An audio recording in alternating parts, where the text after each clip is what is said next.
சஹாபா சஹாபாக்கள் ஒருவர் கூட இதை மறுத்ததே கிடையாது.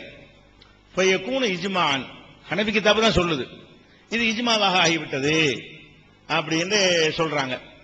அப்ப அதாவது கல்யாணம் பண்ணாதவங்க விபச்சாரம் பண்ணாங்கன்னா 100 அடி அடிக்கிறது மட்டும் பத்தாது, 100 அடி அடிக்கணும், பிளஸ் ஒரு வருஷம் சமூக பகிஷ்காரம் செய்யணும். அதுக்கு ஹதீஸ் ஆதாரமா இருக்குன்னு ஷாஃபி சொன்னதாக ஹனஃபி கிதாபில் எழுதி வச்சிருக்கிறாங்க. உமர் ரலியல்லாஹு அப்படி செஞ்சதாக எழுதி வச்சிருக்கிறாங்க, அலி செஞ்சதாக எழுதி வச்சிருக்கிறாங்க. இதை யாருமே மறுக்கவே இல்லைன்னு எழுதி வச்சிருக்கிறாங்க. இது இஜ்மான்னு எழுதிட்டாங்க. அப்ப இஜ்மான்னு சொன்னா அதை மீறவே கூடாது என்பது அதனுடைய வாதமா எடுத்து வைத்தார்கள் என்று சொன்னால், வலனா கவுலுஹு அஸ்ஸவஜல்ல, எங்களுக்கு அல்லாஹ்வுடைய வேதம் இருக்கிறது. இஜ்மாவுக்கு மாத்தமா ஹனஃபிகள் சொல்றாங்க, அஸ்ஸானியத்து வஸ்ஸானி ஃபஜ்லிது குல்ல வாஹிதி மின்ஹுமா மிஅத ஜல்தா, விபச்சாரம் செய்யற ஆணு பெண் இருந்தாங்கன்னா அவங்களுக்கு 100 கசேடி கொடுங்க, அல்லாஹ் அவ்வளவுதான் சொல்றான், அதனால இது எங்களுக்கு போதும், இஜ்மா வேணாம் அப்படிங்கிறாங்க. அப்ப இஜ்மால எல்லாரும் சேர்ந்து ஒரு முடிவு எடுக்கிறாங்க, ஒரு ஹதீஸை வச்சு முடிவு எடுக்கிறாங்க. குர்ஆனுடைய விளக்கமாக கூடுதலா இருந்தா விளக்கமா எடுத்துக்கொள்ளணும், முரணாவெல்லாம் கிடையாது. 100 கசேடியா அந்த ஹதீஸில் மறுக்கவே இல்லை. அப்ப ஹதீஸ் அடிப்படையில் ஷாஃபி எடுத்திருக்கிறாங்க, உமர் எடுத்திருக்கிறாங்க, அலி எடுத்திருக்கிறாங்க, ஒருத்தர் மறுக்கவே இல்லை. இஜ்மாவர் ஆகிவிட்டது, அந்த விஷயத்தை நாங்க ஏத்துக்கிற மாட்டோம் என்று ஹனஃபி கிதாபுல என்ன செய்யறாங்க, டிக்ளேர் பண்றாங்க. அதெல்லாம் ஏத்துக்க முடியாது. ஏன் ஏத்துக்கிறோம், இஜ்மா எங்களுக்கு என்ன, குர்ஆன்ல வேற மாதிரி இருக்குங்கிறாங்க. அப்ப இதுக்கு என்ன அர்த்தம், குர்ஆன்ல இருந்து ஆதாரம் தாங்க பேசுதே தவிர இஜ்மா பேசல. இஜ்மாவை தான் ஆதாரமா எடுத்துக்கொள்ள வேண்டும் என்று சொன்னால், இந்த இஜ்மா எடுத்தவங்க எல்லாம் வந்து தௌஹீத் ஜமாத்துக்கார ஆளுங்களா, அவங்கள தான் ஒதுக்கிடுவீங்க. ஷாஃபியும் ஒதுக்கிடுவீங்களா, அப்போ உமர் அலி எல்லாம் கூட ஒதுக்கிடுவீங்களா? அனைத்து சஹாபாக்களும் மறுக்கலன்னு வருத, இந்த இஜ்மால உங்க கருத்துப்படி தான். நாங்க இஜ்மான ப்ரூவ் பண்ண இயலாதுன்றோம், எல்லாமே சொல்றதெல்லாம் உங்க கருத்துப்படி உள்ள வாசகம் தான். அப்ப நீங்க எதை இஜ்மான்னு சொல்றீங்களோ அதை சொல்லவும் செய்யறீங்க. இஜ்மாவுக்கு மாத்தமா வந்து எங்க மதஹப் கருத்து இருக்குன்னு சொல்றீங்கன்னு சொன்னா உங்க நிலைப்பாடு என்ன? இஜ்மாவுக்கு மாத்தமா இருந்தாலும் ஏத்துக்கிறவீங்கன்னு அர்த்தம் எடுத்துக்கொள்வதா, அல்ல குர்ஆனுக்கு மாத்தமா எல்லாரும் இஜ்மா பண்ணிட்டாங்க, எங்களுக்கு குர்ஆன் ஆயத்து ஆதாரம் இருக்குன்னு சொல்வீர்களே, ஆனால் அப்ப அம்புட்டு பேர் சேர்ந்த இஜ்மா என்ன இஜ்மா, இப்ப குர்ஆனுக்கு எதிரான இஜ்மா. அப்ப ஷாஃபி ரசூலுல்லாஹ் சொன்னது குர்ஆனுக்கு எதிரான கருத்து, உமர் வந்து இஜ்மா பண்ணது குர்ஆனுக்கு எதிரானது, அலி பண்ணது குர்ஆனுக்கு எதிரான, 2 கருத்து அதுல வருது. 2 மேட்டர் அதுக்குள்ள அடங்கியிருக்கு. ஒன்னு வந்து இஜ்மாவை நாங்க குர்ஆனை கொண்டு மறுப்போம் அப்படின்னு இருக்கிறது. இன்னொன்னு என்னன்னு கேட்டா, குர்ஆனுக்கு மாத்தமா இஜ்மா பண்ணிட்டாங்க. யாரெல்லாம் பண்ணிட்டா, ரசூலுல்லாஹ் பண்ணிட்டாங்க, உமர் பண்ணிட்டாங்க, அலி பண்ணிட்டாங்க. இப்ப இஜ்மா பத்தி தலைப்புல உள்ள இஜ்மா பத்தி உங்களுடைய நிலை என்ன, இதுக்கு நீங்க பதில் சொல்லணும். அதாவது கொடுங்க அப்புறம் சொல்றேன்னு, அப்புறங்கிறது வந்து இந்த சபை தான். அப்புறம் சொல்லி அடுத்த மாசம் சொல்லுவான்னு சொல்லக்கூடாது. விவாதத்துக்கு வரும்பொழுது நீங்க தான் நீங்க பதில் சொல்லணும், பார்த்து தான் சொல்லணும்னா பாருங்க, பட்டனை தட்டினா எங்களுக்கு பார்க்க தெரியும்னு சொன்னீங்கல்ல, பார்த்து எடுக்க வேண்டியதானே. இவ்வளவு டைம் இருக்கிறது, எடுத்து நீங்க சொல்லணும். காலையில கொடுத்த விஷயம் 2 மசாயில கொடுத்தோம், இன்னும் பாக்குறேன் பார்த்து தான் சொல்லுவோம்னா பார்த்து சொல்லுங்க, அதுதான் நாங்க கேட்கிறோம். அடுத்தது வந்து இதுல வந்து இஜ்மாவுக்கு மாத்தமா 2 மேட்டர் வந்துருச்சா, அதுக்கப்புறம் வந்து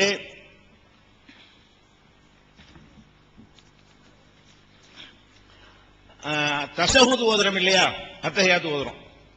அத்தஹியாத்து ஓதும் போது முதல் 2 ரக்காத்துல அஷ்ஹது அல்லா இலாஹ இல்லல்லாஹு அஷ்ஹது அன்ன முஹம்மது ரசூலுல்லாஹ் வரைக்கும் தஷஹுத் வரைக்கும் ஓதுவாங்க. ஹனஃபி மذஹப்ல இருந்து தஷஹுத் மட்டும்தான். ஷாஃபி மذஹப்ல முதல் 2 ரக்காத்தா இருந்தாலும் அல்லாஹும்ம ஸல்லி அலா முஹம்மது என்ன செய்வாங்க, சேர்த்துக்கிடுவாங்க. முழுசா ஓத மாட்டாங்க, அல்லாஹும்ம ஸல்லி அலா முஹம்மது வரைக்கும் என்ன செய்வாங்க, ஓதுவாங்க ஷாஃபி மذஹப்ல. அப்ப இத பற்றி ஒரு சர்ச்சை ரதுல் முக்தார்ல நடக்கிறது. அது வந்து என்ன செய்யறாங்கன்னு கேட்டா, அஷ்ஹது அல்லா இலாஹ இல்லல்லாஹ் அந்த தஷஹுதை தாண்டி முதல் 2 ரக்காத்துல எதையும் சேர்க்கவே கூடாது. இஜ்மா பிரகாரம் சேர்க்கக்கூடாது. எல்லாம் இஜ்மா எடுத்தாச்சு. என்ன எடுத்தாச்சு, அஷ்ஹது அன்ன முஹம்மது ரசூலுல்லாஹ் அப்துஹு வ ரசூலுஹு மட்டும்தான். அல்லாஹும்ம ஸல்லி அலா முஹம்மது கிடையாது. முதல் 2 ரக்காத்துல 4 ரக்காத் தொழுகையில அல்லது 3 ரக்காத் தொழுகையில முதல் 2வது ரக்காத்துல இஜ்மாவுக்கு அர்த்தம் என்ன தெரியுமா, பாருங்க, அர்த்தத்துல ஒரு டிஃபரெண்ட் வருது. ஒஹுவ கவுல் அஸ்ஹாபினா வ மாலிகின் வ அஹ்மத். இஜ்மாண்டா என்ன அர்த்தம்னு கேட்டா, ஷாஃபியை நான் கழிச்சிட்டோம், இந்த இஜ்மால அவர் சேர்க்கல, நாங்க எங்க சகாக்கள் மாலிக் அகமது எங்களுடைய இஜ்மா படி அப்படின்னு சொல்லிவிட்டாங்க. இந்த ஷாஃபியுடைய கருத்து பிரகாரம் அல ஸஹீஹி அன்னஹா முஸ்தஹபத்துன் ஃபிஹா, ஷாஃபி கருத்து பிரகாரம் அந்த ஸலவாத்தின் சொல்வது என்னது, முஸ்தஹப்பாக இருக்கிறது அப்படின்னு சொல்லிட்டு எங்களுக்கு என்ன ஆதாரம் என்று கேட்டால் ரசூல் ஸல்லல்லாஹு அலைஹி வஸல்லம் தஷஹுத் முடிஞ்சோன்னு எந்திரித்து விடுவார்கள் என்று இப்னு குஸைமா அஹ்மதுல் ஹதீஸ் இருக்குங்கறாங்க. அதுக்குள்ள எல்லாம் போகல, ஹதீஸ்க்குள்ள எல்லாம் போகல. டாபிக் இஜ்மா டாபிக் சுத்தி தான் அந்த வாதங்களை கிளப்புறேன். இத சொல்லிட்டு தஹாவி சொல்றாரு, மன் ஜாத அலா ஹாதா, அல்லாஹும்ம ஸல்லி அலா முஹம்மது, யார் இதை விட அந்த தஷஹுதுக்கு மேல அதிகமா சொல்கிறாரோ ஃபக்கத் ஹாலஃபல் இஜ்மா, அவர் இஜ்மாவுக்கு மாற்றம் செய்து விட்டார். பஹ்ர்ல இருக்குது. வ அலைஹி ப முராது ஷாரிஹி, இதன்படி ஷாரிஹி விரிவுரையாளருடைய கருத்து என்னவென்று சொன்னால், அன்னமா தஹப இலைஹி ஷாஃபிஈ முகாலிஃபுல் லில் இஜ்மாஇ, ஷாஃபிஈ சொன்ன அந்த கருத்து இஜ்மாவுக்கு எதிரானது அப்படின்னு சொல்றாங்க. அப்ப இஜ்மாவுக்கு எதிராக ஷாஃபிஈ சொன்னார் என்று சொன்னால் அவர் சுன்னத் ஜமாத்துல உள்ளவரா இல்லையா?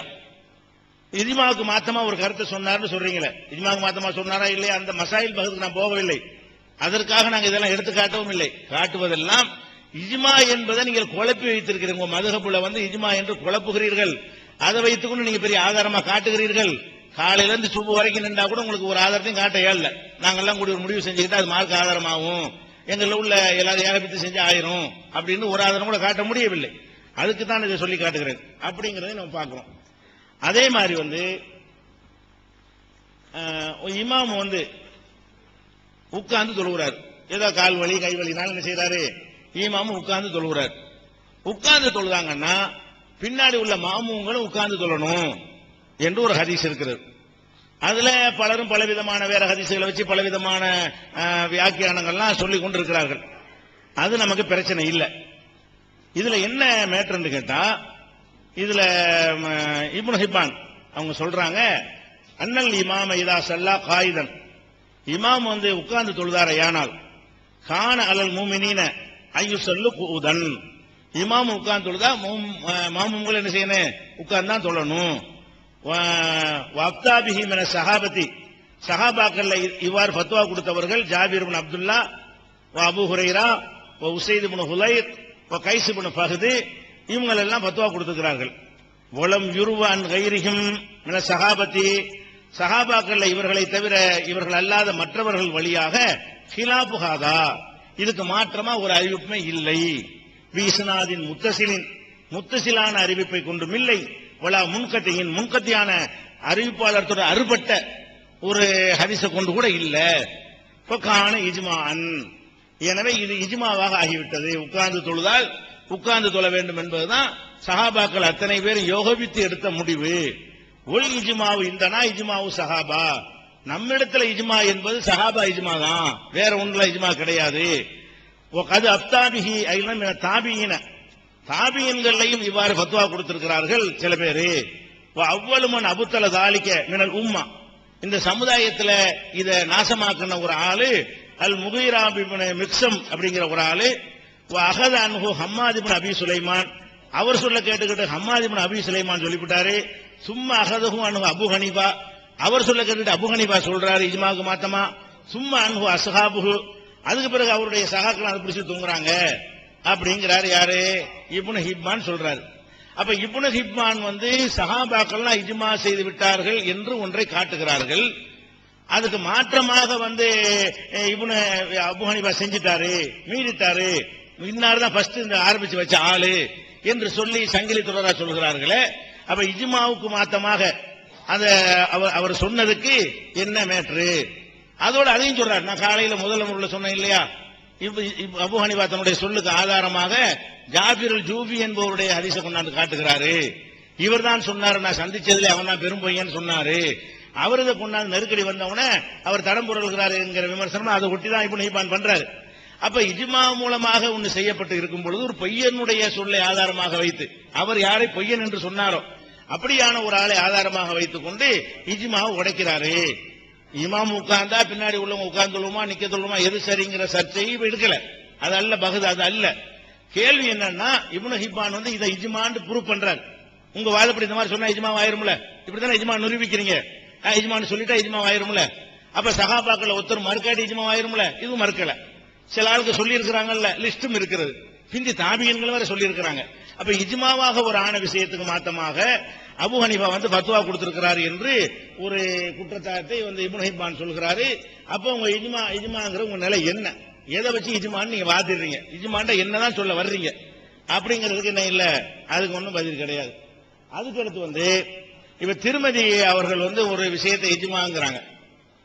திருமதி இமாம் ஒரு விஷயத்தை இஜ்மாங்கிறாங்க. என்ன இஜ்மாங்கிறாங்கன்னு கேட்டா, முசாஃபிர் ஒரு பயணி வெளியூருக்கு போறாருன்னா கசர் செய்யலாம் இருக்கிறது.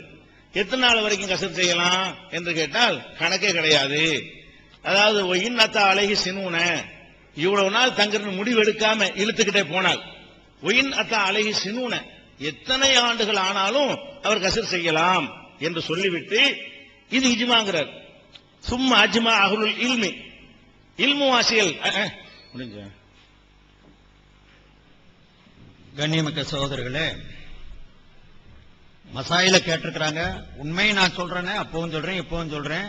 மசாயில்களை பார்க்காம பதில் சொல்ல முடியாது. ஏன்னா அது என்ன எழுதி இருக்கு, யாருமே அவரும் கூட நான் மசாலா எடுத்து கொடுத்து உடனே கொடுங்கன்னா கொடுக்கவும் முடியாது. ஏன்னா அது குறிப்பிட்ட இடத்த, அதனாலதான் தலைப்புகளை குறிப்பிட்டு வைக்கணும்னு சொல்லி நம்ம பேசுறோம்.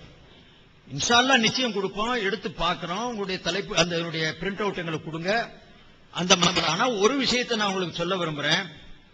இஜ்மான்னு சொல்லி டைப் பண்ணி சும்மா எடுத்துக்கிட்டு அந்த எல்லா இடத்துலயும் இஜ்மா இஜ்மான்னு போட்டுக்கிட்டு போறது சரியில்லை. இஜ்மாங்கிற வார்த்தை ஒருமித்த கத்து, ஒன்று சேர்ப்பதுங்கிற பொருள் தான். அது சந்தர்ப்பங்கள்ல இஜ்மாயி அசாபினா, எங்கள் சகோதரர்களுடைய எங்களுடைய தோழர்களுடைய இஜ்மான்னு சொன்னா, நாங்க ஒண்ணு சேர்ந்து ஹனபிகள் சொல்றாங்கன்னு சொன்னா ஹனபிகளுடைய ஒட்டுமொத்த கருத்து, அப்படித்தான் அந்த இடத்துல வைக்கணும். எல்லா இடத்திலையும் ஒரே கருத்தை இஜ்மாவுல் உம்மத்துன்னு வச்சுன்னு வைங்க, அல்லது இஜ்மாவுல் சஹாபத்துன்னு வச்சுச்சுன்னா வைங்க. அந்த இடத்துல சஹாபாக்கள் ஒருமித்து கூடியிருக்கிறாங்க அப்படிங்கிற அந்த பொருள் கொள்ளலாம். எங்களுடைய தோழர்கள் ஹனபி மதுஹப்ல இந்த இஜ்மாயி மதுஹபினா, இந்த இஜ்மாயி அஸ்ஹாபினா, இந்த இஜ்மாயி அஹபாபினான்னு வந்து சொன்னா அந்த இஜ்மாவுக்கு இந்த எங்களுடைய சகோதரர்கள், அது ஹனபி மதுஹபை சார்ந்தவர்கள், அந்த இடத்துல அந்த இத்திபாக்குங்க கூடிய அந்த வார்த்தையுடைய அர்த்தத்தை வருவாங்க. நாங்க ஒருமித்த கருத்துல ஹனபிகள் இருக்கிறாங்க அப்படிங்கிற அந்த அர்த்தம் அந்த இடத்துக்கு தகுந்த மாதிரி வாங்கப்படும். அந்த இஜ்மான் எங்கெல்லாம் வந்துருச்சோ ஒரே அர்த்தம் வைக்கணும், அது முறையும் அல்ல, அது ஒத்து வர்றதும் இல்ல, அப்படி இல்லவும் இல்ல. எங்க இஜ்மாவுல் உம்மத்துன்னு வந்திருக்குதோ நிச்சயமா அங்க இடத்துல சமுதாயத்துடைய அத்தனை பேருடைய கருத்தை தான் அங்க வைக்க முடியும். அது அந்த அர்த்தம் தான் அதிகமா இருக்கு. அதிகமா அவங்க மசாயில்கள் எடுத்து காட்டியிருக்கிறாங்க. இருந்துச்சுன்னா இன்ஷா அல்லாஹ் நம்ம அதுக்கு பார்த்துட்டு உண்டான பதில சொல்லுவோம். உடனே கொடுங்கன்னு சொன்னா நம்ம காட்ட முடியறது இல்லை. நான் ஒண்ணு இமாமே அபூ ஹனீஃபா இல்ல. எது தெரியுமோ நம்ம சொல்றோம், அல்ஹம்துலில்லாஹ். அதை பார்த்து சொல்றதுக்கு உண்டான சந்தர்ப்பம் கேட்கிறோம். அது விவாதத்துக்குள்ள முடியறதுக்குள்ளேயும் சொல்லலாம், ஒன்றும் பிரச்சனை இல்லை. அதே மாதிரி அவங்களுக்கும் நாம சொல்றோம், ஏதாவது ஒண்ணு கவுக்கிறோம், அவங்க எடுத்து கொடுக்கணுமா அந்த டயத்தை பயன்படுத்தலாம், அவங்க எடுத்து கொடுக்கட்டும். ஹக்க விளங்கணுங்கிறது தான் இங்க, வேற எந்த நோக்கமும் அல்ல. சரி, இப்ப அடுத்து நான் உங்களுக்கு சொன்னேன், இந்த இஜ்மாவுடைய வழிமுறைகளை விட்டு மாறி போற காரணத்தினால ஒரு பெரிய தவறுகளுக்கு இவங்க ஆளாக்கப்பட்டாங்க. அந்த முன்னோருடைய வழியை, ஏன்டா இவங்களே அந்த புஸ்தகத்தில் எழுதியிருக்கிறாங்க, சுய இச்சையாக முன்னோர்களுடைய சஹாபாக்களை தாபியின்களுடைய வழிமுறைகளை பார்க்காமல் குர்ஆனுக்கு விரிவுரை செய்து சந்தர்ப்பத்தில் அது சரியாக இருந்தால் கூட அது தவறு என்ற அந்த ஹதீஸை எடுத்து போட்டு அவங்க எடுத்து எழுதியிருக்கிறாங்க. ஆனா அந்த ஹதீஸை படி அவங்க அமல் செய்யவும் இல்ல. அதனால இப்ப இந்த காதியானுடைய கேள்வி வந்துச்சு. அவன் கேட்டான், இப்படி உங்களுடைய தாயார் இப்ப ஹயாத்தா இருக்கிறாங்களே, அப்ப ஹயாத்தா இருக்கும்போது நீங்க இங்க ஜக்காத்து கொடுப்பாரா உங்க ஈசா, வானத்திலிருந்து கேட்பாரான்னு கேட்டா, நம்ம உங்களுடைய முன்னோருடைய இதை எடுத்து பார்த்திருந்தாங்கன்னா இந்த உலகத்தில் ஹயாத்தா இருக்கும் வரைக்கும் லேசா அர்த்தம் போயிருப்பாங்க. இந்த ஆலம் இந்த துன்யாவுல இங்க இருக்கிற வரைக்கும் ஹயாத்தா இருந்தா அவர் ஜக்காத்தும் கொடுப்பாரு, தொழவும் செய்வாரு அப்படிங்கிற அர்த்தம் லேசா போயிருக்கும். ஆனா இவங்க தான் முன்னால உள்ளவங்க யார் சொல்றதையும் பார்க்க மாட்டோமே, சுய இச்சையாகத்தான் அதுக்கு அர்த்தம் செய்வோம் அப்படின்னு போயிட்டதுனால இவங்க என்ன செய்துட்டாங்க, அந்த பின்னால் இருக்கக்கூடிய வார்த்தைய என்னுடைய தாயாருக்கு நான் நற்பணி செய்ய நல்லறம் செய்யுபவனாக இருக்கும் வரைக்கும், நான் ஹயாத்தாக இருக்கிற வரைக்கும் நான் தொழுவேன், ஜக்காத் கொடுப்பேன். அதான் ரெண்டு காரியம் செய்யறதா இருந்தால் அந்த காரியம் செய்வேன், இல்லாட்டி நான் செய்ய மாட்டேன். என்ன ரெண்டு காரியம்? ஹயாத்தாவும் இருக்கணும், என் தாயாருக்கு நான் பணிவிடை செய்யணும், நல்லறம் செய்யணும். இந்த ரெண்டும் சேரும் போதுதான் நான் தொழவும் செய்வேன், ஜக்காத்தையும் கொடுப்பேன். அப்படித்தான் அல்லாஹ் எனக்கு கட்டளையிட்டு இருக்கிறான். இப்ப அவர் உயர்த்தப்பட்டுட்டாரு, அங்க போய் உட்கார்ந்துட்டதுனால ஹயாத்தா இருக்கிறாரு, தாயாருக்கு நல்லறம் செய்யற சூழ்நிலை இல்ல. அவரு அந்தம்மா இங்க இருந்துச்சு, இவர் மேல இருக்கிறாரு, ஆகையினால அவர் ஜக்காத்து கொடுக்க மாட்டாரு, ஜக்காத்து கொடுக்க வேண்டிய தேவையில்லை. இப்படி ஒரு புதுமையான அர்த்தத்தை உலகத்துல யாருமே சொல்லாத ஒரு அர்த்தத்தை கொடுத்தாங்க. அல்லாஹ்வுடைய புறத்திலிருந்து கடமையாக்கப்பட்ட தொழுகையையும் ஜகாத்தையும் நிறைவேற்றுறதுக்கு எங்க அம்மாவுக்கு நான் பணிவிட செஞ்சாதான் செய்வேன் சருத்து வச்சு நிபந்தனையாக வச்சு அதையை இணைச்சு ஒரு புது அர்த்தத்தை கொடுத்து உலகத்தில் யாருமே சொல்லாத ஒரு அர்த்தத்தை கேலிக்கூத்தான அர்த்தம் இந்த அர்த்தத்தை கொடுத்து போட்டு ஏதோ தப்பாயிருச்சு இதாயிருச்சுனாலும் பரவாயில்ல சேலஞ்சா சொல்றாங்க. எல்லா தமிழ் மொழிபெயர்ப்பாளர் ஆங்கில மொழிபெயர்ப்பாளர் எல்லாருமே தப்பு செஞ்சுட்டாங்க இந்த இடத்துல, நான் தான் சரியா எழுதிருக்கிறேன். இதுக்கு கிட்டத்தட்ட ஒரு 2 பக்கம் 3 பக்கம் எழுதுறாங்க இந்த விரிவுரையை. ஆனா இதை யோசிச்சு பாத்தீங்கன்னாலே இதுல இருக்கக்கூடிய ஒரு சிரிப்பான தன்மை வெளிப்படும். இப்ப அவங்க ஈசா அலைஹிஸ்ஸலாம் அவங்க ஹயாத்தா இருக்கிறாங்கன்னு இந்த பதில சொல்லி தப்பிக்க பார்த்தாங்க. சிம்பிளா சொல்லிட்டு போறதை விட்டு போட்டு இந்த உலகத்துல இருக்கிற வரைக்கும் கொடுப்பேன், அங்க போயிட்டா சட்டம் மாறுதுன்னு சொல்லிட்டு போயிட்டா முடிஞ்சு போச்சு. உலகத்துல இருக்கிற வரைக்கும் ஒரு சட்டம் இருக்கும். இங்கிருந்து உயர்த்தப்பட்டு அந்த கோலங்கள் மாறுது, அல்லாஹ்வுடைய சன்னிதானத்தில் இருக்கிறாங்கன்னா அங்க உள்ள நிலைமைகள் வேறையா இருக்கும். அங்க போய் இந்த தொழுகை இந்த ஜக்காத்துங்கிறது விதியாகிறதுன்னு சொல்லிட்டு போகாம ஏன் தாயாருக்கு பணிவிட செஞ்சாத்தேன் கொடுப்பேன்னு சொல்றாரு. இப்ப திரும்ப ஈசா அலைஹிஸ்ஸலாம் வருவாங்களா இல்லையா? நம்முடைய கொள்கைப்படி ஈசா அலைஹிஸ்ஸலாம் அங்கிருந்து திரும்ப இந்த உலகத்துக்கு வருவாங்க, இறுதியில வருவாங்க. அப்ப அவங்க தாயார் கூட வருவாங்களா? தாயார் அழைச்சிட்டு வருவாங்களா? இல்ல அவர் இங்க வந்து இந்த ஜக்காத்தை கொடுக்க மாட்டாரா? அல்லது தொழுக மாட்டாரா? தொழுகையும் ஜக்காத்து இல்லாம போயிடுமா அவங்களுக்கு? என்ன அர்த்தம் வரும்? அப்ப அந்த இடத்துல காதியானிட்ட மாட்டிக்கிட்டாரு, அல்லது காதியானி ஒரு கேள்வியை கேட்டான். அதனால அங்க ஒரு தப்பிக்கிறதுக்கு வந்து இந்த மாதிரி ஒரு மொழிபெயர்ப்பை செஞ்சு அந்த மொழிபெயர்ப்பு மேல பெருமை பீத்தி இவ்வளவு பெருசா காட்டுறதுங்கிறது எவ்வளவு ஒரு தப்பான அர்த்தத்தை தெரியுது. அவர் திரும்ப சரி என் தாயாருக்கு நல்லறம் செய்யும் காலமெல்லாம் ஜக்காத்து கொடுப்பேன்னா இவர் நினைச்சுக்கிட்டாரு பர்ரம்பி வாடிதத்துக்கு அர்த்தம் கை காலம் அமுத்தி விடுறது, சோறு வாங்கி கொடுக்கறது, அல்ல இந்த மாதிரி பணிவிடைகள் செய்யறதுன்னு அர்த்தத்தாரு. பிர்ருங்கிற வார்த்தைக்கு நல்லறம்னா நன்மை சேர்க்கும் காரியங்கள் செய்யறது. அது இறந்தது பிறகு செய்யணும். தாயார் இறந்துட்டாலும் நல்லறம் செய்யணும். தாயார் இறந்துட்டா நல்லறம் எப்படி செய்யறது? அவங்களுக்கு துஆ செய்யணும், அவங்களுக்காண்டி அல்லாஹ் இடத்துல கேட்கணும். அவர்களுடைய ஒத்த வயதுடைய தாயாரோ அல்லது தகப்பனாருடைய வயது உடையவர்களுக்கு மரியாதை செய்யணும். ஹதீஸ்ல வருது, அது இப்னு உமர் ரலியல்லாஹு அன்ஹு சொல்றாங்க, நபிகள் நாயகம் ஸல்லல்லாஹு அலைஹி வஸல்லம் சொன்னாங்க, யார் தன்னுடைய தகப்பனாருடைய ஒத்த வயதுடையவர்களுக்கு மரியாதை செய்யல, தகப்பனார் இறந்துட்டாரு, அங்க வயசுக்காரவங்க ஹயாத்தா இருக்கிறாங்க, அவங்களுக்கு யார் மரியாதை செய்யலையோ, அவங்களுக்கு அவன் நல்லறம் செய்யலையோ, யுத்ஃபி அல்லாஹு நூரஹு, அல்லாஹ்வுடைய ஒளியை ஈமானுடைய ஒளியை அணைச்சு போடுவான். ஆக நல்லறம் செய்யறதுங்கிறதுக்கு அவங்க ஹயாத்தா தான் இருக்கணுங்கிறது அல்ல, அவங்க மௌத்தானதுக்கு பிறகு நல்லறம் தான் செய்யணும். இப்ப ஈசா அலைஹிஸ்ஸலாத்துடைய தாயார் வஃபாத் ஆயிட்டாங்கன்னு வைங்க, அப்பவும் அவர் நல்லறம் செய்யறதுக்கு கடமைப்பட்டிருக்கிறார். அவங்க இந்த உலகத்துல விட்டுட்டு இவர் மேல உலகத்துக்கு உயர்த்தப்பட்டுட்டார் வைங்க, அப்பவும் நல்லறம் செய்யறதுக்கு அவர் கடமைப்பட்டிருக்கிறார்.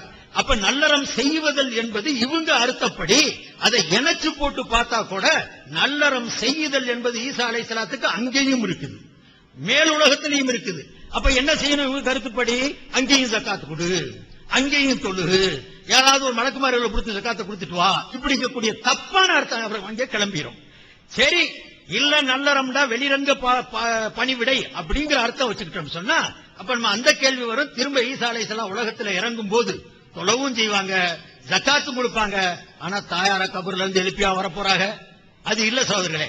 இப்படி ஒரு மோசமான அர்த்தத்தை சொல்லிட்டு அறிவுக்கு பொருந்தாத ஒரு அர்த்தத்தை எடுத்து வச்சுட்டு அந்த அர்த்தத்திற்கு வச்சு பெருமையா நான் தான் சரியா செய்திருக்கிறேன், மத்த யாருமே இதுக்கு சரியா செய்ததில்லைன்னு நான் கட்டத்தட்ட எல்லாருக்குமே சாமியா இருக்குது, அந்த நம்ம செட்ல இருக்குது, கம்ப்யூட்டர்ல வச்சிருக்கிறோம். நான் ஏறத்தாழ 28 தஃசீர்ல பார்த்தேன். எந்த இடத்திலையும் இவங்க செஞ்ச அர்த்தம் ஒரு இடத்திலையும் இல்ல, ஒரு ஆள் கூட செய்யல. இப்படி ஒரு அர்த்தத்தை செய்துகிட்டு இது ஏன் வந்துச்சு? ஏன் வந்த காரணம் என்ன? அந்த முன்னோர்களுடைய வழி, ஒட்டுமொத்தமான வழி எது முன்னால கடந்து போனாங்களோ அவங்கள உதாசீனப்படுத்துவதனுடைய பலன் என்னன்னு சொன்னா அவன் கேட்ட கேள்விக்கு ஏதோ பதில் சொல்லணும்னு சொல்லி இப்படி ஒரு மோசமான அர்த்தத்தை அவங்க செய்திருக்கிறாங்க. அருமை சகோதரர்களே, இது இந்த இஜ்மாவுடைய ஏற்றுக்கொள்ளாமல் முன்னோர்களுடைய வழியை ஒப்புக்கொள்ளாமல் புரண்டு போன காரணத்தினால் நடந்த இது தவறு. அதே மாதிரி இன்னும் பெரிய தவறுகள் இருக்கு, நான் இன்ஷா அல்லாஹ் எடுத்து சொல்றேன். அது ஏண்டா இவர் வந்து காதியானிட்ட மோதினாரு, மோதினதுனால குர்ஆனுக்கு இந்த மாதிரி ஒரு கெடுதியை செஞ்சார், மோசமான ஒரு அர்த்தத்தை செஞ்சார். கிறிஸ்தவன்ட்ட போய் மோதினார், கிறிஸ்தவன்ட்ட மோதி இன்னைக்கு வெளியே வந்ததுக்கு பிறகு 100கணக்கான ஹதீஸ்களை மறுக்கிறார். நூற்றுக்கணக்கான ஹதீஸ்கள். எத்தனை கிதாபு இல்மு திப்ல வரக்கூடிய ஏறத்தாழ 400 ஹதீஸ் பிராக்டிகலா வரலையா ஒதுக்கு. அது அவங்களுடைய சகோதரருடைய ஒருத்தர் நேற்று பேசுவாரு, உனக்கு அனுபவ ரீதியா வரலன்னா தூக்கி கடாசு ஹதீஸ. அது புகாரில வந்தா என்ன, முஸ்லிமுல வந்தா என்ன, சனது சரியா இருந்தா என்ன, சரியில்லாட்டி என்ன, இது எதனால வந்துச்சு, இது எப்படி வந்துச்சு இந்த கருத்து? கடைசியில மிஞ்சுறது என்ன மிஞ்சும்? ஹதீஸ்கள்ல 10 வரலால என்ற அளவுக்கு இருக்கிற தொழுகை, நோன்பு, ஜக்காத்துடைய ஹதீஸ் தான் மிஞ்சும். நபிகள் நாயகம் ஸல்லல்லாஹு அலைஹி வஸல்லத்தை பத்தி முன்மாதிரின்னு சொல்லி வாய்கிலேயே எழுதியிருக்கிறார் தப்சீர்லயே. லகத் கான லக்கும் ஃபீ ரசூலில்லாஹி, வெறும் கட்டளைக்கு பெயர் மட்டும் முன்மாதிரியா கொள்றதல்ல, அவங்க சொல்லக்கூடிய அவங்க நடக்கக்கூடிய ஒவ்வொரு நடவடிக்கையையும் பார்த்து ஒவ்வொன்றா எடுத்து நடக்கணும் அப்படின்னு சொன்ன வியாக்கியானத்தை எல்லாம் விட்டு போட்டு ஒருத்தன்ட்ட போய் மோத ஆரம்பிச்ச வந்த விளைவு ஹதீஸ்களை மறுத்து குர்ஆன்களை எடுக்க வேண்டிய சூழ்நிலை அவருடைய கொள்கையின் வந்ததனால ஏற்பட்ட ஒரு மிகப்பெரிய கெடுதி சகோதரர்களே. இதை நம்ம உங்களுக்கு முன்னால் நான் பதிய வச்சுக்கிறேன். நம்மளுடைய முன்னோர்களுடைய வழிமுறைகளை வழிவிட்டு அதை தவற விட்டு போனதனுடைய கெடுதி இது. அதே மாதிரி இப்ப 2 மசாலாவை சொன்னார் அபூ ஹனீஃபா ரஹ்மத்துல்லாஹி அலைஹி. ஹதீஸ்ல வந்திருக்குது, அந்த ஒட்டகத்தை அறுப்பதற்கு முன்னால் முதலாவது காயப்படுத்தணும். ஒட்டகத்தை கீழே தூக்கி போட்டு அறுக்க முடியாது, ஆட்டுக்குட்டி இல்ல. ஒட்டகத்தை அறுக்கிறதுக்கு நீங்க அரபுகள்ல இருப்பவங்க பார்த்திருப்பீங்க, இங்கேயும் யாராவது அறுத்தாங்கன்னா பார்த்திருப்பீங்க. அந்த கழுத்துக்கு பக்கத்துல இந்த கத்தியை வச்சு லேசா கிழிச்சு விடுவாங்க.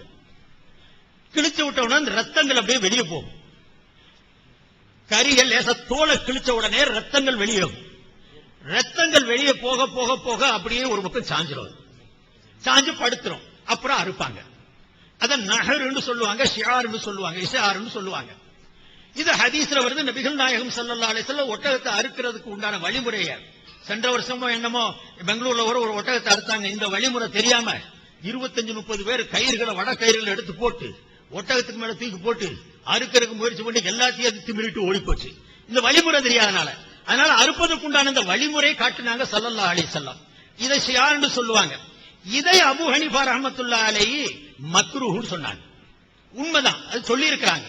காரணம் அதுக்கு என்ன சொன்னாங்கன்னு சொன்னா, நபிகள் நாயகம் ஸல்லல்லாஹு அலைஹி வஸல்லத்துடைய காலத்துல அதுக்கு தோலை கீறி அத ரத்தத்தை வெளியேற்ற நிலை வந்துச்சு.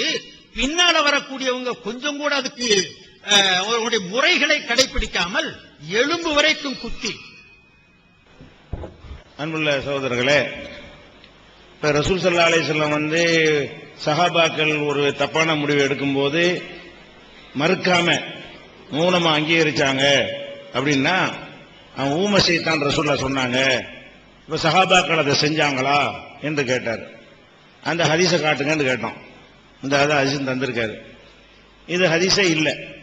அபு அலிங்கிறவர் சொல்றாரு, ரசூலுல்லாஹ்வுக்கு சம்பந்தமே இல்ல.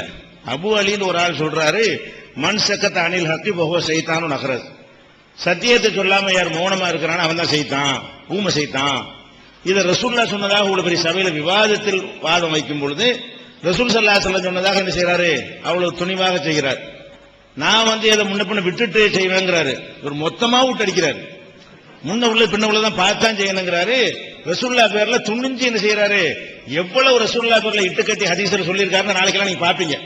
எத்தனை மேடைகள் எத்தனை ஹதீஸ்ல ஹதீஸ்ன்னு சொல்றாரு. அதெல்லாம் ரசூலுல்லாஹ் சொன்னதா என்று நீங்க நாளைக்கு பார்க்கத்தான் போறீங்க. அப்ப இது பச்சை பொய். இது ரசூல் ஸல்லல்லாஹு அலைஹி வஸல்லம் அவரை தந்த பேப்பர்ல அது இல்ல. அடுத்து என்ன செஞ்சாரு, அதாவது ரசூல் உமருடைய அந்த சொல்லை ஒரு சஹாபி கூட மறுக்கவில்லை, எல்லோரும் ஏற்றுக்கொண்டார்கள். இதுக்கு எதிராக யாருமே சொல்லவில்லை. இப்னு தைமியாவை விட சீனியரான இப்னு ஹஜர் சொல்லி இருக்கிறார் ஃபத்துல் பாரின்னு வாதத்தில் வச்சார். அந்த பேப்பரை தாங்கன்னு கேட்கிறோம். அந்த பேப்பரை தாங்கன்னு ஒண்ணு தரக்கான அந்த பேப்பரை எடுத்துக்கிட்டு வரலையா, பிளாப்பில தாங்க பிரிண்டர் சரியில்லைன்னாங்க. பிரிண்டர் சரியில்லைன்னா பிளாப்பில தாங்க பிரிண்டர் எங்கிட்ட இருக்கு, நாங்க போட்டு எடுத்துக்கிறோம்னா அது எங்க வச்சோம்னு தெரியல, குறிச்சு வச்ச யாபத்துல இருக்குங்க. விவாதத்துக்கு வரக்கூடியவர்கள் அதை தந்தாங்கன்னா, இப்ப சொன்னாங்கல்ல அந்த இந்த இன்னமா 3 தலாக்கு ஹதீஸ் லைவ் பண்ணாங்கல்ல, அதுக்கெல்லாம் சேர்த்ததுல பதில் இருக்கு. அது தந்தாங்கன்னு சொன்னா அதுக்கும் பதில் இருக்குது. அவங்க சொன்ன விஷயம் இருக்குதாங்கிறது செக் பண்ண வேண்டி இருக்குதுல்ல.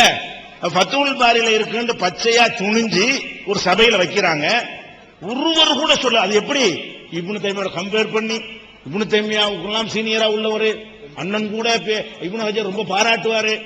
நான் ரொம்ப பாராட்டுறதுனால இப்னு ஹஜர் சொன்ன அமைக்கிற வேண்டும் அப்படிங்கிறதுக்காக வேண்டி ஈமான் கொள்றது இப்னு ஹஜருக்கு ஈமான் கொண்டு வரானா. அப்ப இப்னு ஹஜர் ஈமான் கொண்டு இருக்கான், இவன் கண்ண மூடி நம்பிக்கிறான்னு சொல்லி நினைச்சிட்டாரு. இப்னு ஹஜர் சொன்னார், ஃபத்துல் பாரில சொன்னார்னு சொன்னா இப்னு தைமியா சொன்ன நான் ஆதாரத்தை காட்டி விட்டேன். இப்னு ஹஜர் சொன்னார்னு கேட்டா இதுக்கு இல்லாம பார்த்து சொல்லணும். நான் திடீர்னு எடுத்து கேட்ட மசாலாவை நீங்க வச்ச வாதமா, நீங்க வச்ச வாதத்தை பாத்துலங்க வைக்கணும், ஆதாரத்தை பேப்பரை கையில வச்சுக்கிட்டு வைக்கணும். ஒப்பந்தத்தில் என்ன இருக்கிறது கேட்டா உடனே கொடுக்கணும், கையில இருக்கணும் ஆதாரம். கேட்கிற ஒவ்வொன்றுக்கு நான் கொடுத்துக்கிட்டே இருக்கிறோம். அதை நீங்க கவனத்தில் வச்சுக்கிறீங்க. எந்த ரேஞ்சுக்கும் போவார்கள். இப்னு தைமியா கூட இப்னு ஹஜர் முந்தின வரண்டாரு, தவறா சொல்லிட்டு வார்த்தை சொன்னாரா, முந்திருந்தானே பிந்திருந்தா என்னங்கிறாரு. அவர் தான் இந்த வார்த்தை சொன்னாரு. ஆகா நான் ஒரு பிழை செய்து விட்டேன், அதெல்லாம் வரவே வராது. நம்மள சொல்றாரு என்னவெல்லாம் ஒரு தெனாவட்டா ரசூல் ஸல்லல்லாஹு அலைஹி வஸல்லம் இட்டு கட்டிருக்காரு ஹதீஸ் எல்லாம் பாருங்க, நாளைக்கு பார்க்க போறீங்க இன்ஷா அல்லாஹ்.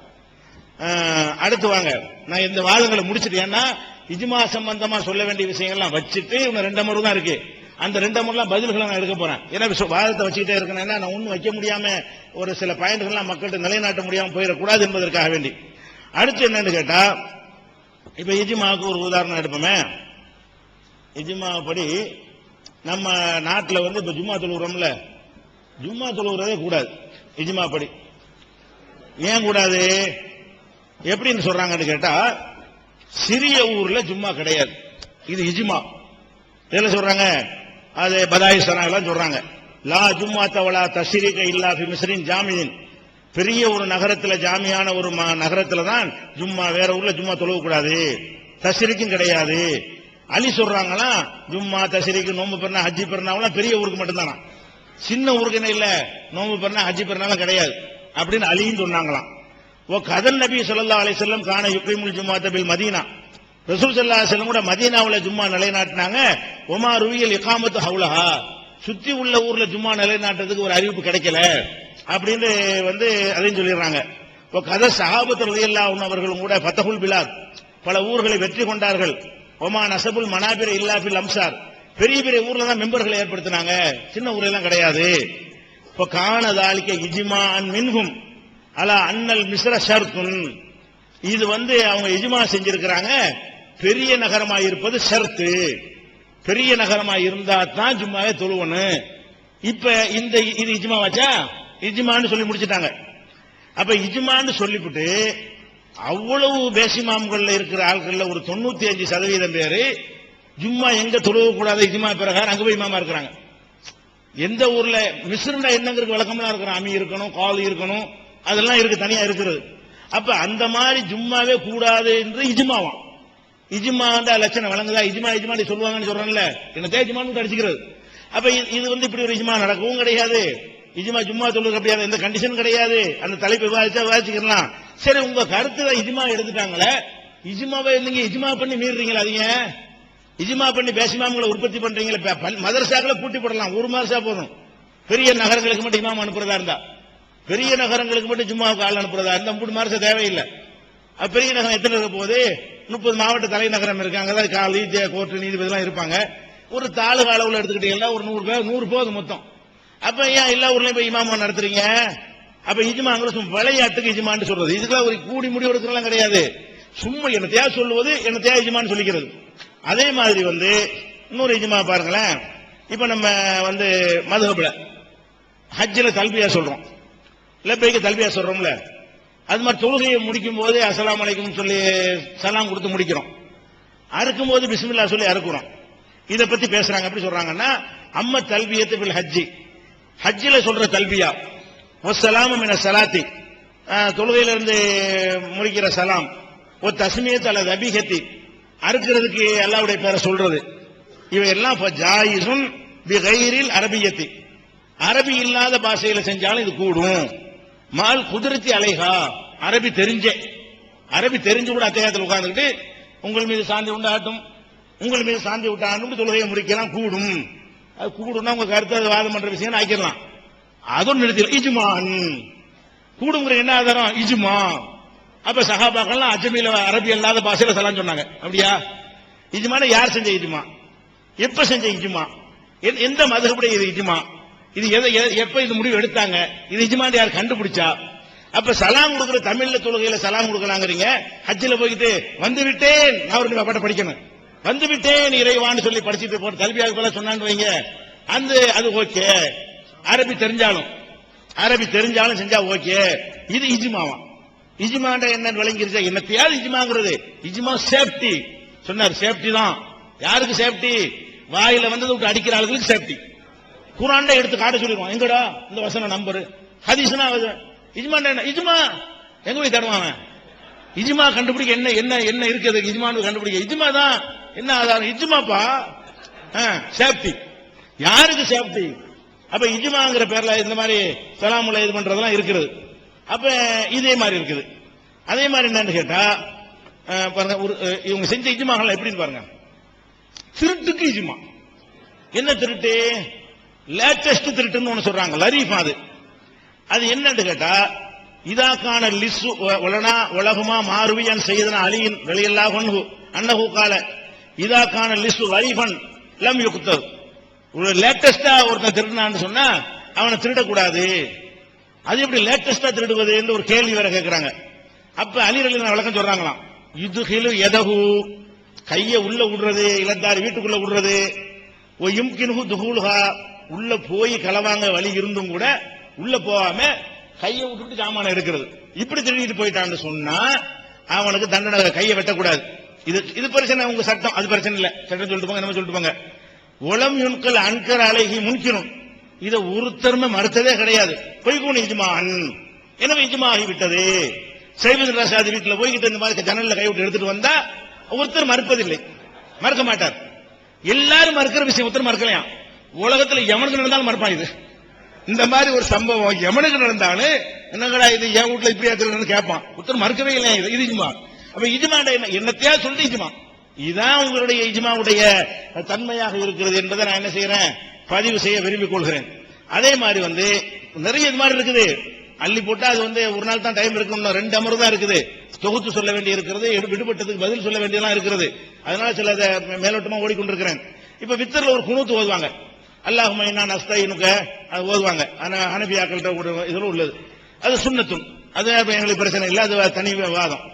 ஹத்தா லவ் அத்தாபி கைரிஹி, இந்த குனூத்துக்கு பதிலா வேற குனூத்தை ஓதுவானே ஆனால் ஜாஸ இஜ்மான், இஜ்மா அப்படி கூடும். வித்தர்ல ஷாபி குனூத்தே கிடையாது, இஜ்மாவா. இஜ்மா அப்படி கூடும்னா யாருடைய இஜ்மா அப்படி கூடும்? இப்படிதான் ஷாபி மாலிகி ஹம்பலி எல்லாம் சொல்றாங்களா? இப்ப இஜ்மா மீனிங் என்ன? இஜ்மா என்ன? சேஃப்டி. இஜ்மாவுக்கு அர்த்தம் என்னன்னா சேஃப்டின்னு அர்த்தம். இதை நீங்க விளங்கிக் கொள்ள வேண்டும். இந்த மாதிரியாக நிறைய இருக்கு. அதுக்கப்புறம் இவ்வளவு மசாயில் கொடுத்தோம்ல, ஒன்னே ஒண்ணுக்கு பதில் சொல்லி இருக்கிறாங்க. என்னது? அந்த ஒட்டகத்தை குத்தி எலும்பு வரை காயப்படுத்துறது. அதையே நான் கேட்டேன், நகரையா கேட்டேன். நான் என்ன கேட்டேன்? எசிமு கான ரசூலுல்லாஹி ஸல்லல்லாஹு ராயத்து ரசூலுல்லாஹி ஸல்லல்லாஹு அலைஹி வஸல்லம் எசிமு இப்ல சதகா. சதகா ஒட்டகங்களுக்கு எசிமுன்னா அந்த தோலை கிழிச்சு அடையாளம் போடுறது, அறுக்கு ரத்தம் போடுறது இல்ல. அதுதான் கூடுமா? அதுதான் மக்ரூங்கிறார் இவரு. ஜக்காத்து ஒட்டகம்னு தெரியணும், மத்தவங்க தூக்கிட்டு போயிடக்கூடாதுங்கிறதுக்காக வேண்டி மை போடலாம். பர்மனன்ட் மார்க்கெல்லாம் அந்த காலத்துல கிடையாது. அதனால என்ன செய்வாங்க, தோலை அப்படி முடிய கொஞ்சம் கத்தரிக்கிற மாதிரி கொஞ்சம் கிழிச்சு விட்டாங்கன்னா இது ஜக்காத்து ஒட்டகம், ஏன் தொடாதியப்பா அப்படின்னு காட்டுவதற்கு ஒரு அடையாளமாக வைக்கிறது. ரசூலுல்லாஹ் காலத்துல, அபூபக்கர் காலத்துல, உமர் காலத்துல, அலி காலத்துல இஜ்மாவா இருந்தது அப்படின்னு சொல்லும் போது, ஆனா இது மக்ரூஹ்னு அவர் சொல்லியிருக்காரு. நான் சொல்லாத ஒண்ணு, நான் டெக்ஸ்ட கொடுத்திருக்கேன், ஆதாரத்தை கொடுத்திருக்கேன். அது கிழிச்சு ரத்தம் ஓட விட்டு 90 எலும்பு வரைக்கும் குத்தி அதையா பேசிட்டு அதையா நான் காட்டினேன் உங்கள்கிட்ட. நான் கேட்டதுன்னா நீங்க சொல்றது என்ன? நான் வசமுங்கிற சொல்ல நீங்க நகருங்கிறீங்க. நான் சொன்ன டெக்ஸ்ட்ல நகருன்னு இருந்துச்சு, அதுல அதையா கேட்டேன். அதையா மக்ரூன் இருக்காரு அவர், அதே மக்ரூன் சொல்லியிருக்கணும், அது பேச்சு இல்ல. நான் கேட்டது என்ன? அப்ப இந்த மாதிரியான ஒரு அடிப்படையெல்லாம் இருக்கிறது. இதே மாதிரி ஒருத்தர் தலைவரா இருக்கான்னு வைங்க, குறைஷியா இருக்கணுமா?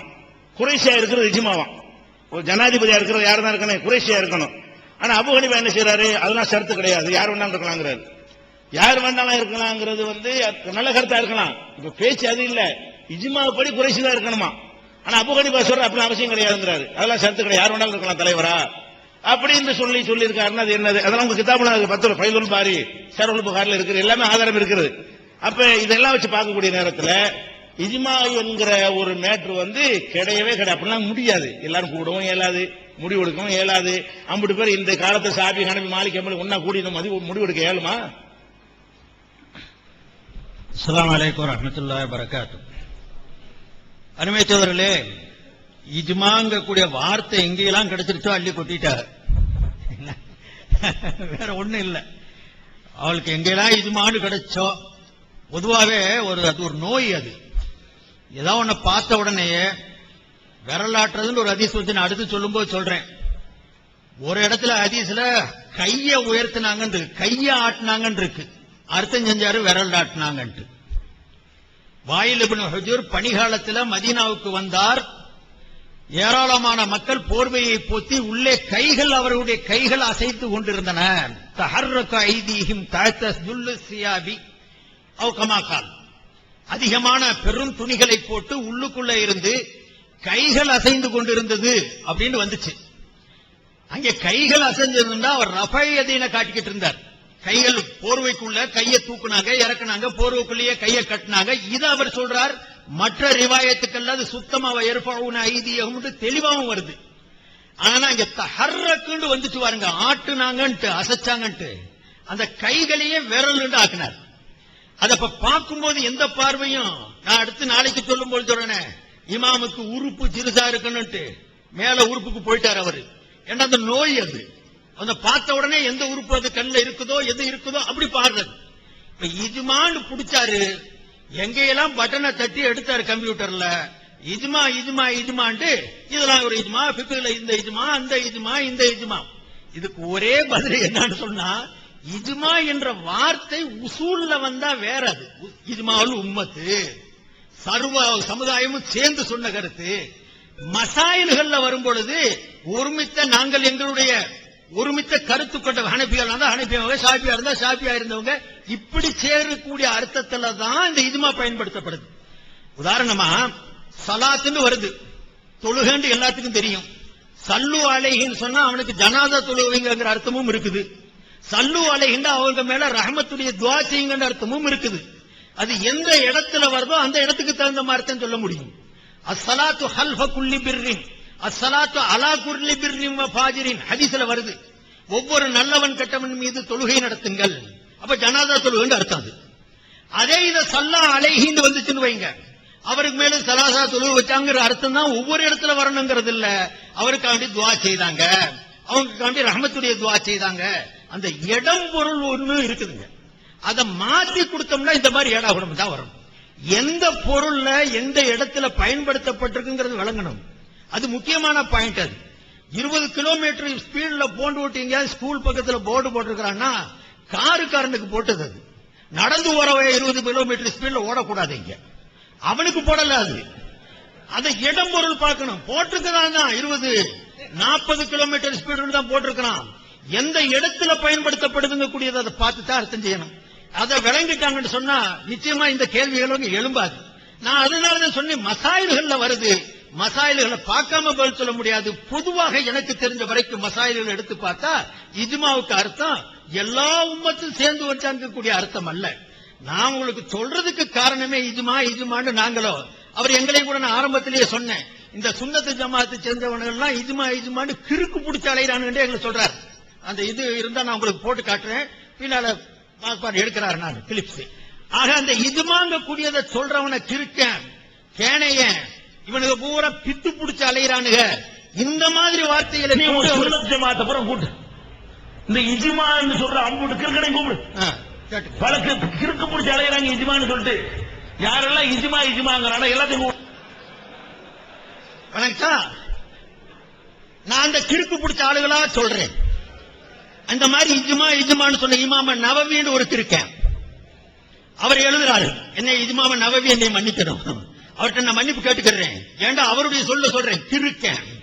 அவர் சொல்றாரு, வக்கது அஜ்மாத்தில் உம்மத்து அலா சுபூத்தி ஹுர்மத்திர் ரிதாய் பைனர் ரதீஇ வல் முர்தியாத்தி.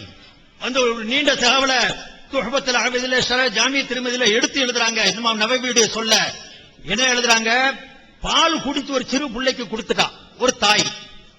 2 வயசுக்கு கீழே உள்ள பச்சை குழந்தைக்கு பால் கொடுத்துட்டான்னு வைங்க. 2 பேருக்கு இடையில தாய் மகன்கிற உறவு ஏற்பட்டுரும். தாய் மகன்கிற கூடிய உறவு ஏற்படும்ங்கிறத நபிகள் நாயகம் ஸல்லல்லாஹு அலைஹி சொல்லி இருக்கிறாங்க.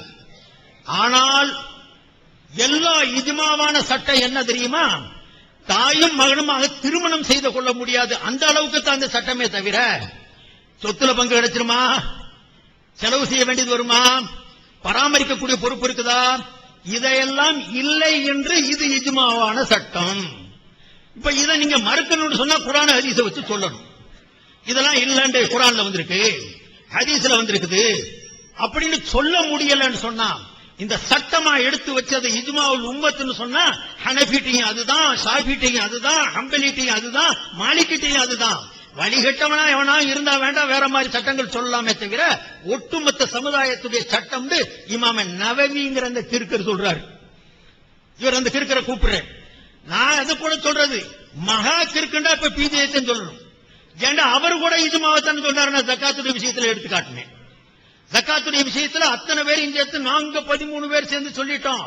அப்ப இவரை இஜ்மா இல்லைன்னு சொல்லிக்கிட்டே சந்தேகத்திற்கு இடமின்றி அனைவரால் ஒருமித்து சொல்லப்பட்டதுன்னு சொல்லி ஒரு கருத்தை சொல்றாருன்னு சொன்னா, இப்ப அது இஜ்மாங்கிறது ஏற்ற எல்லாரையும் கிறுக்கேன்னு சொல்லிட்டு அவர் இஜ்மாவுடைய விஷயங்களை அதுலயும் சகோதரர்களே கொடுமையான விஷயம். சஹாபிய ஒரு சஹாபிய இல்லைன்னு அவர் சாதிச்சார். ஹதீஸ்ல வருது 3 பேர், அதாவது ஒவ்வொரு வருஷமும் ஜக்காத்து கொடுக்கணும், வருடம் கழிந்த பிறகுதான் ஜக்காத்து கடமையாக கூடியத சொல்லக்கூடிய ஏராளமான ஹதீஸ்கள்ல ஒரு ஹதீஸ்ல வந்துச்சுங்க. அப்துல்லா இப்னு முஆவியா அல்-காதிரி இங்க கூடிய ஒரு சஹாபி அறிவிக்கக்கூடிய ஹதீஸ். இந்த ஹதீஸ் அவர் எடுத்து போட்டுட்டு என்ன சொன்னார் தெரியுமா? முழு உலகத்திற்கும் ஒட்டுமொத்தமான இருந்த சட்டத்திற்கு முரணாக, இஜ்மாவிற்கு முரணாக ஆயுளில் ஒரு முறை ஜக்காத்து கொடுத்தால் போதும் என்ற பிதஅத்தான ஒரு சட்டத்தை சொல்லிவிட்டு, உண்மையிலேயே அது பிதஅத்துகள், சுன்னத்து ஜமாத்துடைய திருக்கணுகளை எல்லாம் கூப்பிடுங்கன்னு சொன்னாரே, அப்பவே அவர் ஒத்துக்கிட்டாரு. நாங்கெல்லாம் பிதஅத்து ஜமாத்து, நாங்க சுன்னத்து ஜமாத்துங்கும் போது அதுக்கு ஆப்போசிட் தௌஹீத் ஜமாத்து வராது, பிதஅத்து ஜமாத்து தான் வரும். இந்த பிதஅத்து ஜமாத்துங்கிறத ஏராளமான இமாம்கள் சொல்லி இருக்கிறாங்க. இப்னு ஹஜர்ல இருந்து அத்தனை பேரும் நான் லிஸ்ட் வேண்டா தர்றேன், அது வேற கொடுக்கிறேன். இடையில அந்த லிஸ்ட் நான் கொடுக்கலன்னு சொன்னாரு, எடுத்துக்கிட்டு இருக்கிறேன். லேட் ஆகலாம், நான் சொன்னேன் இல்லன்னு சொல்லல. அபு அலிய துக்கா கூடிய விஷயம் சொன்னாரு, நான் ஹதீஸ் நினைச்சேன், ஹதீஸ்னு சொல்லிட்டேன். ரசூலுல்லாஹி ஸல்லல்லாஹு அலைஹி வஸல்லம் சொன்னதா எனக்கு நினைவில் இல்லை. அப்படி இருந்தா வாபஸ் வாங்கலாம், அதெல்லாம் பேச்சு மொழியில வர்றதுதான், திட்டமிட்டு போய் சொல்றது அல்ல. ஹதீஸாக வச்சது ரலியல்லாஹு அன்ஹுங்க கூடிய அதனுடைய இதுன்னு எழுதிருந்தாங்க. அதனால அது ஒரு ஹதீஸ மௌகூஃப்ங்கிற நிலையில நான் அதை சொல்லிட்டேன். மாற்றமா இருந்தா மாத்திக்கலாம், இருக்குதுங்கிறது தான். இதை வச்சுக்கிட்டு நான் இட்டு கட்டினேன் திட்டமிட்டங்க கூடியது வர்றதில்லை. நீங்க திட்டமிட்டதனுடைய லிஸ்ட் இன்ஷா அல்லாஹ் அவர் சொன்னதுக்கு மாதிரி நாளைக்கு பண்டல் பண்டலா வரும், அப்ப பாத்துக்கலாம். அப்ப யாருக்கு பொய், யாரு புரட்டு, யாரு பித்தலாட்டம் அப்படிங்கக்கூடியதான் இன்ஷா அல்லாஹ் நாளைக்கு வச்சுக்கலாம். நான் சொல்றது ஒரு பிதஅத்தான சட்டத்தை உலகத்தில் எந்த ஒரு மூமினும் முஸ்லிமும் இஸ்லாமிய பேர் தாங்கி கூட சொல்லக்கூடாத ஒரு சட்டத்தை, ஆயிரம் ஒரு முறை ஜக்காத்து கொடுத்தால் போதும் என்ற சட்டத்தை நிர்வகித்து அதையில் ஒவ்வொரு வருஷமும் கொடுக்க வேண்டும் என்று காட்டிய கொடுமைக்காக அந்த ஹதீஸை அறிவித்த அறிவிப்பாளராகிய சஹாபியை அப்துல்லா இப்னு முஆவியா அல்-காதிரியை சஹாபியே இல்லைன்றார். சஹாபியுடைய இலக்கணம் இவருக்கு பொருந்தலன்றார். சஹாபியாக எனக்கு தெரியலன்றார். என்ன காரணம்? இவருடைய சட்டத்துக்கு முரணா அவருடைய ஹதீஸ அறிவிச்சிட்ட காரணத்தினால. உண்மையிலேயே சொல்றேன், இவரு சைஃபுத்தீன் ரஷாதி ஷேக் அப்துல் காதிருக்கு பிறக்கல் என்று சொன்னா என்ன கோபம் வருமோ, பீர் முகமது அவர்களுக்கு இவர் பிஜே பிறக்கல் என்று சொன்னா இவருக்கு என்ன கோபம் வருமோ, அதை விட கோபம் வரும் அந்த அப்துல்லா இப்னு முஆவியாவுக்கு தெரிஞ்சிருந்தா என்ன சஹாபி இல்லைன்னு சொல்லி போட்டாரேன். நாளைக்கு கியாமத்தில் அதுக்கு பதில் சொல்லித்தான் ஆகணும். ஒருவர் சஹாபி இல்லங்கிறத எதை வச்சு நிர்ணயிப்பீங்க? நிர்ணயிக்கிறதுக்கு என்ன, இவர் சஹாபியா இல்லையா என்று அதனுடைய நூல்கள் இருக்குது, சரித்திர நூல்கள் இருக்குது. நம்முடைய முன்னோர்கள் அல்ஹம்துலில்லாஹ் 5 லட்சத்திற்கும் அதிகமான நபர்களுடைய வரலாற்றை பதிஞ்சிருக்கிறாங்க. இவர் சஹாபி அல்ல. யாருடைய விஷயத்திலேயாவதையும் சஹாபிங்கிற விஷயத்துல சந்தேகம் வந்துச்சுன்னா வஹுவ முக்தலஃபுன் ஃபீ சுஹபத்திஹி, இவர் சஹாபிங்கிற விஷயத்துல பல்வேறுபட்ட கருத்துக்கள் இருக்குது. சில பேர் சஹாபின்னு சொல்லியிருக்காங்க, சில பேர் சஹாபி இல்லைன்னு சொல்லியிருக்கிறாங்க, இப்படியே தெளிவுபடுத்துவாங்க. ஆனா இந்த அப்துல்லா இப்னு முஆவியா காதிரத்துல் கைஸ் இவரை பத்தி ஏறத்தாழ 10 நூல்கள்ல லஹு சுஹபத்துன் சஹாபியுன், இவர் நபிகள் நாயகம் ஸல்லல்லாஹு அலைஹி வஸல்லம் கூட இருந்திருக்காங்க, சஹாபி என்று ஹதீஸ்களா வல்லுநருடைய அந்த வரலாற்று நூல்கள் குறிச்சிருக்க பதிஞ்சிருக்க எந்த நூல்லையும் கூட இவர் சஹாபிங்கிற விஷயத்துல சந்தேகம் இருக்குன்னு சொல்லப்படவே இல்லை. அப்படி ஒரு ஆளை பிடிச்சு சஹாபியே இல்லைன்னு சொல்ற அளவுக்கு துணி உள்ள ஆளுகள். அதனால எதையும் எடுத்து பேசக்கூடியவங்க. அதனால சொல்றேன், நாங்க சுன்னத் ஜமாத்து, நாங்கெல்லாம் இஜ்மான்னு சொல்ல கிறுக்கனதான். நீங்க ரொம்ப பெரிய அறிவாளிக. நாங்க சில மசலாக்களை சொல்றோம், தைரியம் இருந்தா சொல்லுங்க. இஜ்மாவுடைய உம்மத்தை விட்டு போட்டு உங்களுடைய புறத்திலிருந்து அர்த்தம் சொல்லுங்க. நான் உங்களுக்கு எடுத்து வைக்கிறேன். குர்ஆன்ல வருது, வஅபுது ரப்பக ஹத்தா யஅதியக்கல் யகீன். உங்களுடைய இறைவனை நீங்கள் வணங்குங்கள் உங்களுக்கு யகீன் வரும் வரைக்கும். குர்ஆனுடைய ஆயத்துல வருது. இந்த இடத்துல யகீனுங்க கூடிய வார்த்தைக்கு மௌத் என்கக்கூடிய அர்த்தம் கொடுக்கப்படுவது இது இஜ்மாவுல் உம்மத்தை கொண்டுதான் கொடுக்கப்படுது. டிக்ஷனரியை எடுத்து ஆய்வுன்னு எடுத்துக்கிட்டு நீங்க டிக்ஷனரியுடைய அர்த்தத்தை எடுத்து நீங்க செயல்படுவே. ஆனா உறுதி வரும் வரைக்கும் இபாதத்து செய்யுங்கிற அர்த்தம் வரைக்கும். ஒவ்வொரு வயலும் நினைவு வாங்கிடுவான். எனக்கு வந்துருச்சு உறுதி, இனிமேல் நான் தொழுக மாட்டேன். எனக்கு வந்துருச்சு உறுதி, இனிமேல் ஜக்காத்து அண்ணன் என்ன ஒரு தடவை கொடுக்க சொன்னாரு, நான் ஒரு தடவை கூட கொடுக்க மாட்டேன்மா, மாறிடுவான். என்ன வஅபுது ரப்பக ஹத்தா யஅதியக்கல் யகீன் சொல்லக்கூடிய அர்த்தத்துக்கு. அதே நேரத்தில் இஜ்மா என்று சொல்லக்கூடிய எடுத்துக்கிறதுனால இந்த இடத்துல உன்னுடைய இரட்சகனை நீர் வணங்குவீராக, உனக்கு மரணம் வரும் வரைக்கும் கூடிய அர்த்தம் வைக்கப்படுது. இந்த அல் யகீன் கூடிய வார்த்தைக்கு இல்ல அந்த இடத்துல மரணம் வருது, இந்த இடத்துல மரணம் வருதுன்னு காட்டக்கூடாது. இந்த இடத்தில் இந்த ஆயத்தில் அல் யகீன் என்பதற்கு நபிகள் நாயகம் ஸல்லல்லாஹு அலைஹி வஸல்லம் மௌத் என்று சொன்னார்கள் என்று ஏதாவது ஒரு பலமான ஹதீஸை காட்டணும். பலமான, பலவீனமான ஹதீஸை நீங்க தொடவே மாட்டீங்க, உங்களுக்கு அதுக்கு ஆகாது. பலமான ஹதீஸ் எடுத்து காட்டிட்டு நீங்க இந்த இடத்துல மௌத்துங்கிற அர்த்தம் தான் வந்திருக்குது, இங்க இஜ்மா தேவையில்லைன்னு சவாலா சொல்லுங்க பார்க்கலாம். அப்ப உங்களுடைய பேச்ச நாங்க ஏத்துக்கிறோம், இஜ்மா கூடிய தேவையில்லைன்ட்டு. ஒண்ணு. ரெண்டாவது நான் சொல்றேன், ஒரு கிட்டத்தட்ட ஒரு 50 வெள்ளு வேகமா இருக்கு. அஸ்ஸலாமு அலைக்கும் வரஹ்மத்துல்லாஹி வபரகாத்துஹு. அன்புள்ள சகோதரர்களே, இன்னும் 2 அமர்வு தான் இருக்கிறது. இந்த 2 அமர்வுல புது வாதங்கள்லாம் வச்சா பழைய விஷயங்களை நினைவுபடுத்தவும் பதில் சொல்லவும் முடியாதுங்கிறதுனால நான் இந்த 2 அமர்வுல எந்த ஒரு பதிலுமே புது வாதம் எதுவும் வைக்கிற மாதிரி இல்லை. இஜ்மாவுக்கு சேலஞ்சு நம்ம கேட்கறதுக்கு போது இஜ்மா ஆதாரத்தை காட்ட வேணாம். இஜ்மாவில் தான் யக்கீன்ங்கிறதுக்கு மௌத்துன்னு நிரூபிக்க முடியுமா, இல்லாட்டி முடியாது, சேலஞ்சு பண்றேன் அப்படிங்கிறாரு. இந்த சேலஞ்ச் இங்க மட்டும் இல்ல, பல மேடைகளில் பேசியிருக்காரு. அந்த சேலஞ்சை நாளைக்கு லிஸ்ட்ல நாங்க வச்சிருக்கிறோம், எவ்வளவு உளறி இருக்காருன்னு சொல்லி. நாளைக்கு போடுவோம்ல, அதெல்லாம் இருக்கு, யக்கீன் இருக்குது, அதில் தெரிஞ்சுக்கிறங்க. சரியா? நாளைக்கு தெரியும், அதுல நாளைக்குள்ள லிஸ்ட்ல வச்சிருக்கிறோம். அடுத்து என்னன்னு கேட்டா, ஒரு பயங்கரமா எல்லாம் சிரிப்பு ஊட்டுவதற்காக வேண்டிய நகைச்சுவையா ஒன்று சொன்னார். நீங்க எல்லாம் சிரிச்சீங்க. என்னன்னு கேட்டா, ஒரு சொல்லுக்கு பல அர்த்தம் இருக்குது, அந்த இடத்துக்கு தகுந்த மாதிரி அர்த்தம் செய்யணும் அப்படின்னு சொல்லி இஜ்மாங்கிறது ஃபிக்ஹ் கிதாபுல வந்துச்சுன்னா அது எங்களுக்குள்ள உள்ள ஒரு முடிவுன்னு அர்த்தம், உசூல்ல வந்து அந்த அர்த்தம் அப்படின்னு நிறைய உதாரணங்கள்லாம் காட்டினார். ஒரு சொல்லுக்கு பல அர்த்தம் இருக்கிறதுங்கிறது உண்மைதான், எல்லா இடத்துலயும் ஒரே அர்த்தம் செய்யக்கூடாதுங்கிறது உண்மைதான், அதெல்லாம் கரெக்ட் தான். ஆனா இஜ்மான்னு நான் காட்டினேன், அதெல்லாம் அப்படியே இருந்துச்சு, நீங்க சொல்ற அர்த்தம் செய்யற மாதிரியா இருந்துச்சு. அது எப்படி? உமர் தீர்ப்பளித்தார், அபூபக்கர் தீர்ப்பளித்தார், சஹாபாக்கள் தீர்ப்பளித்தார்கள், ஒருவரிடம் இந்த ஸிலாஃப் அறியப்படவில்லை, இது இஜ்மான்னு இருக்குது. எப்படி இல்ல? உங்க இஸ்திலாஹ் உங்க ஃபிக்ஹ் இஜ்மா நான் கேட்கல. நான் எடுத்து காட்டினதுல 75% வேற இஜ்மா உங்களுள்ள இஜ்மா காட்டுறதுக்காக காட்டியிருக்கிறேன். அபூ ஹனீஃபா மாற்றம் செஞ்சார் என்பதெல்லாம் எப்படி காட்டியிருக்கிறேன்? இது ரசூலுல்லாஹ் சொன்னதற்கும், சஹாபாக்கள் சொன்னதற்கும், தாபியன்கள் சொன்னதற்கும், மற்ற உம்மாக்கள் சொன்னதற்கும் மாற்றமா அபூ ஹனீஃபா செஞ்சார் அப்படின்னு சொல்ற இடத்துலையும் கூட நீங்க சாதாரண எங்களுக்குள்ள பேசிக்கிட்டு நடத்த வைப்பீங்களா? நீங்க சொல்ற விஷயம் கரெக்ட் தான்.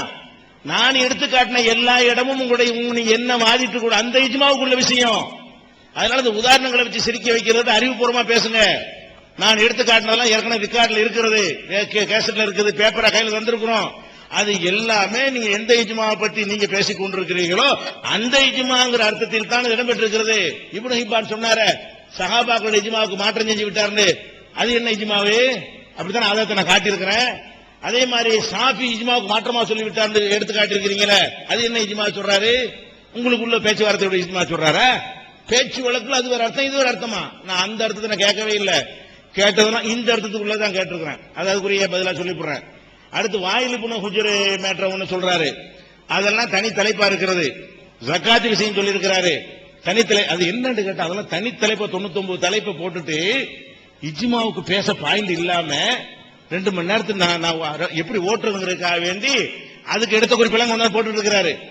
அதுக்கே நான் சொல்லிட்டு இருந்தா இஜ்மா பத்தி இஜ்மா உடைக்கிறதுக்குள்ள என் டைம் வேஸ்டா போய்விடும். ஆனா தலைப்பு இருக்கிறது 99 தலைப்புல ஜக்காத்துங்கிற தலைப்பு வச்சிருக்கீங்க. அங்க வாங்க முஆவியத்துல் காதிரியை பத்தி பேசுங்க. அங்க என்னங்கிற நிரூபிக்க தான் போறான். அப்ப தொங்கி உழுவ போறீங்க. அதே மாதிரி வாயில் இப்னு ஹஜர் சொல்றீங்க, அது சொல்லுங்க, அது தனி தலைப்பு வச்சிருக்கிறோம்ல, அதை பத்தி பேசுங்க.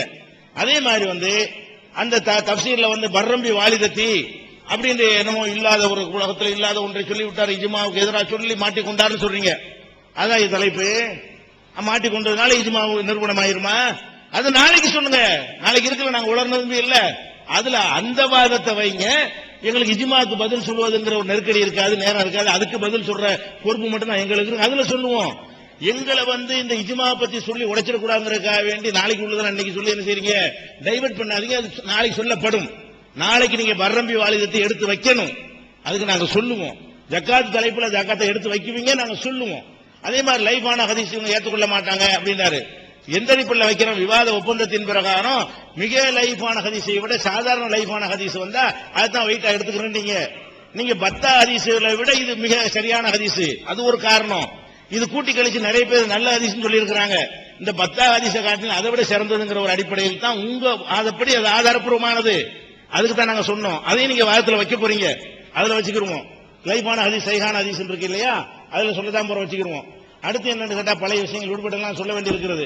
இந்த ஸல்லல்லாஹு அலைஹி வஸல்லம் சொல்லலாமான்னு கேட்டா அதுக்கு சஹாபாக்கள்லாம் சொல்லிட்டாங்க அப்படின்னு ஆதாரம் காட்டணுமா? அது மட்டும் ஆதாரம் கிடையாது. ரசூல் ஸல்லல்லாஹு அலைஹி வஸல்லம் அவர்களை நோக்கி ஸல்லல்லாஹு அலைக்க யா ரசூலல்லாஹ்னு நேரவே சொல்லிட்டாங்க. நேர சொன்னால் அங்கீகாரம். அப்ப அந்த அல்லாஹும்ம ஸல்லி அலா முஹம்மது முழுசா சொல்லாம ஸல்லல்லாஹு அலைக்க யா ரசூலல்லாஹ்னு சொல்லி இருக்கிறார்கள். அது ஒரு அங்கீகாரம். அதை ஒட்டி சஹாபாக்கள் என்ன செய்றாங்க? ஸல்லல்லாஹு அலைஹி வஸல்லம் ஸல்லல்லாஹு அலைஹி வஸல்லம் சொல்றாங்க. அதன் அடிப்படையில் தான் அப்படி சொல்லலாம் என்று சொல்லி இருக்கிறோமே தவிர அதுக்கு எதிரானது ஒன்றும் கிடையாது. ஆதாரத்தோட உள்ள ஒரு விஷயம் தான். அதை நான் இந்த இடத்துல பதிவு செஞ்சு கொள்கிறேன். அதே மாதிரி அனைவரும் சொல்லிவிட்டார்கள். அனைவருங்கிறதுக்கு அந்த அர்த்தம் வராதோ? இஜ்மாங்கிறதுக்கு உங்களுக்கு மட்டும் 2 அர்த்தம் வரும். நாங்க அனைவரும் அதிகமானவருங்கிற அர்த்தம் சொல்ல மாட்டோம். எந்த ஹதீஸ் கிதாபை எடுத்தாலும் அன்னை நபி ஸல்லல்லாஹு அலைஹி வஸல்லம் புகார்ல தலை அட்டையிலிருந்து அட்டை வரைக்கும் பாருங்க, அவ்வளவு ஹதீஸ்ல என்ன போட்டிருக்கேன்? சஹாபாக்கள் எப்படி சொல்லுவாங்க? கால ரசூலுல்லாஹி ஸல்லல்லாஹு அலைஹி வஸல்லம் எல்லாரும் சொல்லி இருக்கிறாங்க. அந்த எல்லாரும் தான் யாரெல்லாம் ஹதீஸ்களை அறிவிக்கிறாங்களோ அந்த எல்லாரும். அப்ப உங்க எல்லாருக்கும் மட்டும் நீங்க இஜ்மாங்கிறதுக்கு மட்டும் சரியான இடத்துல கூட குழப்புவீங்க. நாங்க இஜ்மா செஞ்சுட்டாங்க. அது மாதிரி ஜக்காத்துல எல்லாம் இஜ்மா செஞ்சு முடிவு எடுத்தாங்க. பதில் ஏற்கனவே சொல்லிட்டேன், இஜ்மா செஞ்சு முடிவு எடுத்தோம். எதுக்கு அதை சொன்னோங்கிறது காரணத்தையும் சொல்லிட்டேன். இவங்க 4 பேர் சொல்றாங்க, 4 பேர் எதிர்க்கிறாங்கன்னு சொன்னீங்க. எங்களுக்குள்ள எதிர்ப்புலாம் இல்ல, ஒத்த கருத்துலாம் இருக்கிறோம், அதுக்காக தான் சொல்லப்பட்டுச்சுங்கிறதையும் சொல்லிவிட்டோம். அது ஜக்காத் தலைப்பு நீங்க பேசத்தான் போறீங்க. அடுத்து என்ன? அந்த காதியான விஷயம் முடிஞ்சு யூதன் ஏதோ வந்தார் அவங்கள்ட்ட. எந்த ஊர்ல எங்க இருக்காங்க யூதன் எனக்கு தெரியல. யூதன் நம்ம கேட்டாரா, ஒரு ஆயத்தை சொன்னாரா, அது விளக்கம் சொல்லிட்டு ஒன்னும் சொல்லாம முடிச்சிட்டாரு. என்ன யூதன் கேட்டா என்ன பதில் சொன்னீங்க, அது என்ன, அதுல இருந்து என்ன வாதத்தை வைக்க வர்றீங்க, அதை அவங்க சொல்ல விரும்புற, அதை கொண்டு எப்படி இஜ்மா நிறுவப்போற? கேள்வி என்ன? நமக்கு ஒரு பிரச்சனை வந்தா நம்மளா கூடி முடிவு செய்து கொள்ளலாம், அனைவரும் கூடி. அதுக்கு இந்த ஆயத்தை ஆதாரம், அதுக்கு இந்த ஹதீஸ் ஆதாரம். அதைத்தான் நாங்க கேட்டுட்டு இருக்கோம் காலையில் ராத்திரி வரைக்கும். அதை சொல்லாம தஜ்மால் அப்படி எழுதி விட்டார், அதனால இஜ்மா ஆகிவிட்டது. காதியானத்துக்கு அப்படி எழுதி விட்டார், அதனால இஜ்மா நிறுவனம் ஆகிவிட்டது. அவர் அதை பத்தி இப்படி எழுதிவிட்டார், இந்த கிளிப்பில் அப்படி பேசிவிட்டார், ஹர்ரிகு அப்படி சொல்லிவிட்டார், கையின் விரல போட்டு விட்டார், அதனால இஜ்மா ஆயிடுச்சா? இஜ்மா நிறுவனம் ஆயிடுச்சா? அதுக்கு ஆதாரங்களை கேட்டோம்னா பார்த்து சொல்லுவாங்களா, பின்னாடி எப்போ வேணாலும் சொல்லுவாங்களா? எப்போ வேணாலும் சொல்லுவீங்கன்னா அப்ப நிரூபணம் ஆகல. இஜ்மா ஆதாரம் என்பது உங்களுக்கு நிரூபிக்க இயலவில்லை, அதான விளங்குகிறது. சொல்லக்கூடாது, சொல்லக்கூடாதுன்னு சொல்லியிருக்கு, அதனால சொல்லக்கூடாது. அப்ப இதை ஒரு கவனத்தில் வைத்துக் கொள்ள வேண்டும். அடுத்து என்னன்னு கேட்டா, அந்த இது சம்பந்தமா உமர் ரலியல்லாஹு சம்பந்தமா வருதுல, ரசூலுல்லாஹ் காலத்திலையும் அபூபக்கர் காலத்திலையும் உமர் காலத்திலையும் 3 தலாக் 1 தலாக்கா இருந்துச்சு. இதே மாதிரி முத்தாவுக்கும் வருது. என்ன சொல்லுதுன்னு கேக்குறாங்க. முத்தாவுக்கு இதே மாதிரி வருது. இதே மாதிரி முத்தாவுக்கு வந்தாலும் இது ஜாபிர் அவர் சொல்றாரு இல்லையா, அவருக்கு மாற்றமா 3 சஹாபாக்கள், புகாரி முஸ்லிம்ல வரக்கூடிய அறிவு 3 சஹாபாக்கள் சொல்றாங்க இது ரசூல் ஸல்லல்லாஹு அலைஹி வஸல்லம் காலத்திலே தடுக்கப்பட்டு விட்டது. ரசூலுல்லாஹ் காலத்திலே தடுக்கப்பட்டு விட்டது 3 பேர் சொன்னார்களே, ஆனால் உமர் வரைக்கும் இருக்குங்கிற அந்த தகவல் அவர் தவறா சொல்லுகிறார், கன்ஃபார்ம் ஆகிறது. இந்த மாதிரி உடைக்க முடியாத ஆதாரமான ஹதீஸ் காட்டுனீங்க என்று சொன்னா அப்ப என்ன செய்வோம்? இந்த உதாரணத்தை நீ காட்டலாம். இது 10ங்கிற ஹதீஸை விட இந்த 3 தலாக்குங்கிற ஹதீஸ் வெயிட் கூடுதலா உள்ளது. அதை கொண்டா நீ காட்டிட்டு இருக்கிறீங்க. அதுக்கு அதுல பதிலா சொல்லிடுறேன். அது சபுரா சொல்லியிருக்கிறாரு, அலி சொல்லியிருக்கிறாரு, சலமா பின் அக்வா சொல்லியிருக்கிறாங்க. 3 பேருமே ரசூல் ஸல்லல்லாஹு அலைஹி வஸல்லம் காலத்திலே முத்தா தடுக்கப்பட்டு விட்டது. ஒரு அறிவிப்பு புகாரில் இருக்கிறது, 2 அறிவிப்பு முஸ்லிம்ல இருக்கிறது. அது விரிவா சொல்றதுக்கு டைம் இல்லாத நிலையில் இருக்கிறோம். அடுத்து இப்ப வரிசையா வருகிறோம். இப்ப இஜ்மாங்கிற ஒண்ணு கிடையாது என்பதற்கு எவ்வளவு வசனங்களை முன்னுரையில் நான் சொல்லியிருக்கேன். இனிமே தொகுத்து சொல்ற டைம் தான். அந்த தொகுப்புரைக்கு எனக்கு பத்தாது. தொகுத்து சொல்ற நிலையில் நம்ம இருந்து கொண்டிருக்கிறோம். அந்த இப்னு ஹஜர் இன்னைக்கு நான் என்ன கேட்கிறேன், இப்னு ஹஜரை வச்சு ஆதாரம் எடுத்து காட்டினா கொண்டு வந்திருக்க மாட்டீங்களா? யாவ சக்தி வச்சு விவாதத்தில் சொல்றது, மற்ற இடங்களில் மேடையில சொல்றது சரி. விவாதத்தில் வந்து முட்டை அடிக்கிறது இனிமே தான் தேடி எடுக்க போறீங்கன்னா என்ன அர்த்தம்? அதுல ஒரு மோசடி தான் அர்த்தம். விவாதத்தில் வைக்கிற ஒரு விஷயத்தை கையில வச்சிருக்கிறோம்னு என்ன அர்த்தம்? அப்ப அது நல்ல நீங்க விளைக்கிறோம், நீங்க புரிந்து கொள்ளுங்கள். அதாவது எந்த அளவுக்கு அவங்க இருந்து கொண்டிருக்கிறார்கள் என்பது. அப்ப அடுத்து என்ன செய்யறோம்? ஒருமித்த கருத்துனா என்னன்னு கேட்டோம். அதுக்கு பதில் சொல்லவில்லை. உங்கள்கிட்ட நீங்க எங்களை விட்டுருங்க, நாங்களும் நிறைய தான் இருக்கிறோம். சுன்னத் ஜமாத் எல்லாரும் சேர்ந்து ஒருமித்த கருத்து இப்படி ஏதாவது எடுத்துக்கிறீங்களா அப்படின்னு கேட்டோம். இஜ்மாவுக்கு நீங்க கொடுக்கிற வழக்கம் நீங்க கொடுத்ததா அல்ல வேற யாரும் செய்வதை எடுத்து சொல்லுறீங்களான்னு கேட்டோம். ஏன் அப்படி கேட்டோம்? இஜ்மாவுக்கு ஒருத்தர் உங்களை சேர்ந்தவர்களே பல அர்த்தம் செஞ்சிருக்கிறாங்க. எங்களை சேர்ந்தவங்களை உங்களை சேர்ந்தவர்களாக நீங்கள் கருதக்கூடியவங்களே அப்படி செஞ்சிருக்கிறாங்க. அதே மாதிரி வந்து சஹாபியின் இஜ்மான்னு சில பேர் சொல்லியிருக்கிறாங்களே, முஜ்தஹித் இஜ்மாங்கிறாங்களே, 3 தலைமுறை இஜ்மாங்கிறாங்களே, ஒட்டுமொத்த சமுதாயத்தின் இஜ்மாங்கிறாங்களே, மதீனாவாசி இஜ்மாங்கிறாங்களே, ஒரு ஆள் கூட எதிர்க்க கூடாதுங்கிறாங்களே, பெரும்பான்மை சொன்னா போதும்ங்கிறாங்களே, அனைத்து பிரிவும் சேர்ந்து இஜ்மா செய்யணுமா? 4 மதுஹப் இஜ்மாவா? ஒரு மதுஹப் செய்யணுமா? பரலவி தேவபந்தி கருத்து வேறுபாடு தனித்தனியா இஜ்மா செய்யறதா ஒன்னா சேர்ந்து இஜ்மா செய்யறதா? அதை கேட்டோம். அக்கீதாவில் இஜ்மா எடுக்கலாமா? கடமையில் இஜ்மா எடுக்கலாமா? சுன்னத்துக்கு மட்டும் இஜ்மா எடுக்கிறதா? அது மாதிரி முஸ்தஹபுக்கு செய்யறதா? ஒருமித்த கருத்து என்பது எப்படி அறிகிறது? ஷாஃபி இமாம் அற்புதமா கேட்கிறாங்க. அதை ஆதாரமாக காட்டி எப்படி இஜ்மான்னு எதை வச்சு சொல்றீங்க? எல்லாரும் மறுக்காம இருந்தா ஏத்துக்கிட்டாங்கன்னு அர்த்தமாகுமா? மறுக்காம இருக்கிறாங்க. அது மறுப்பான கருத்தை சொல்லும் போது சும்மா இருப்பாங்க, இருக்கிறார்கள்.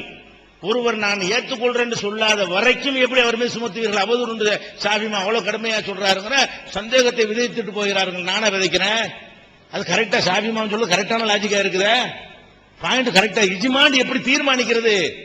அதே நேரத்தில் உங்களுக்கு சாதகம் வரும்போது இப்னு முன்சிர் தானே இஜ்மான்னு சொல்றாரு. இப்ப நீங்க சொல்ற இஜ்மாலாம் ஒரு 72 லட்சம் பேர் சொல்றாங்களோ, அப்படி ஒரு ஆள் தானே இஜ்மான்னு சொல்லிட்டு இருக்கீங்க. இஜ்மாங்கிற வார்த்தை தான் இஜ்மாவா இருக்கே தவிர அப்படி சொல்லுவது ஒரு ஆள் தானே இருக்குது. அவர் செய்யல, இவர் மறுக்கல, இப்படிதான் உங்க இஜ்மா இருக்கிறது. அதுக்கு என்ன இல்ல அது பண்றோம். அப்புறம் வந்து இஜ்மா கொண்டு ஹதீஸை மறுக்கலாம்னு சொல்லி எழுதிருக்காங்க. அதுக்கு பதில் சொல்லவே முடியல. குர்ஆனுக்கு மாற்றமா இஜ்மா வரலாமா? வந்திருக்குது. அதுக்கு ஆதாரம் காட்டியிருக்கிறேன்.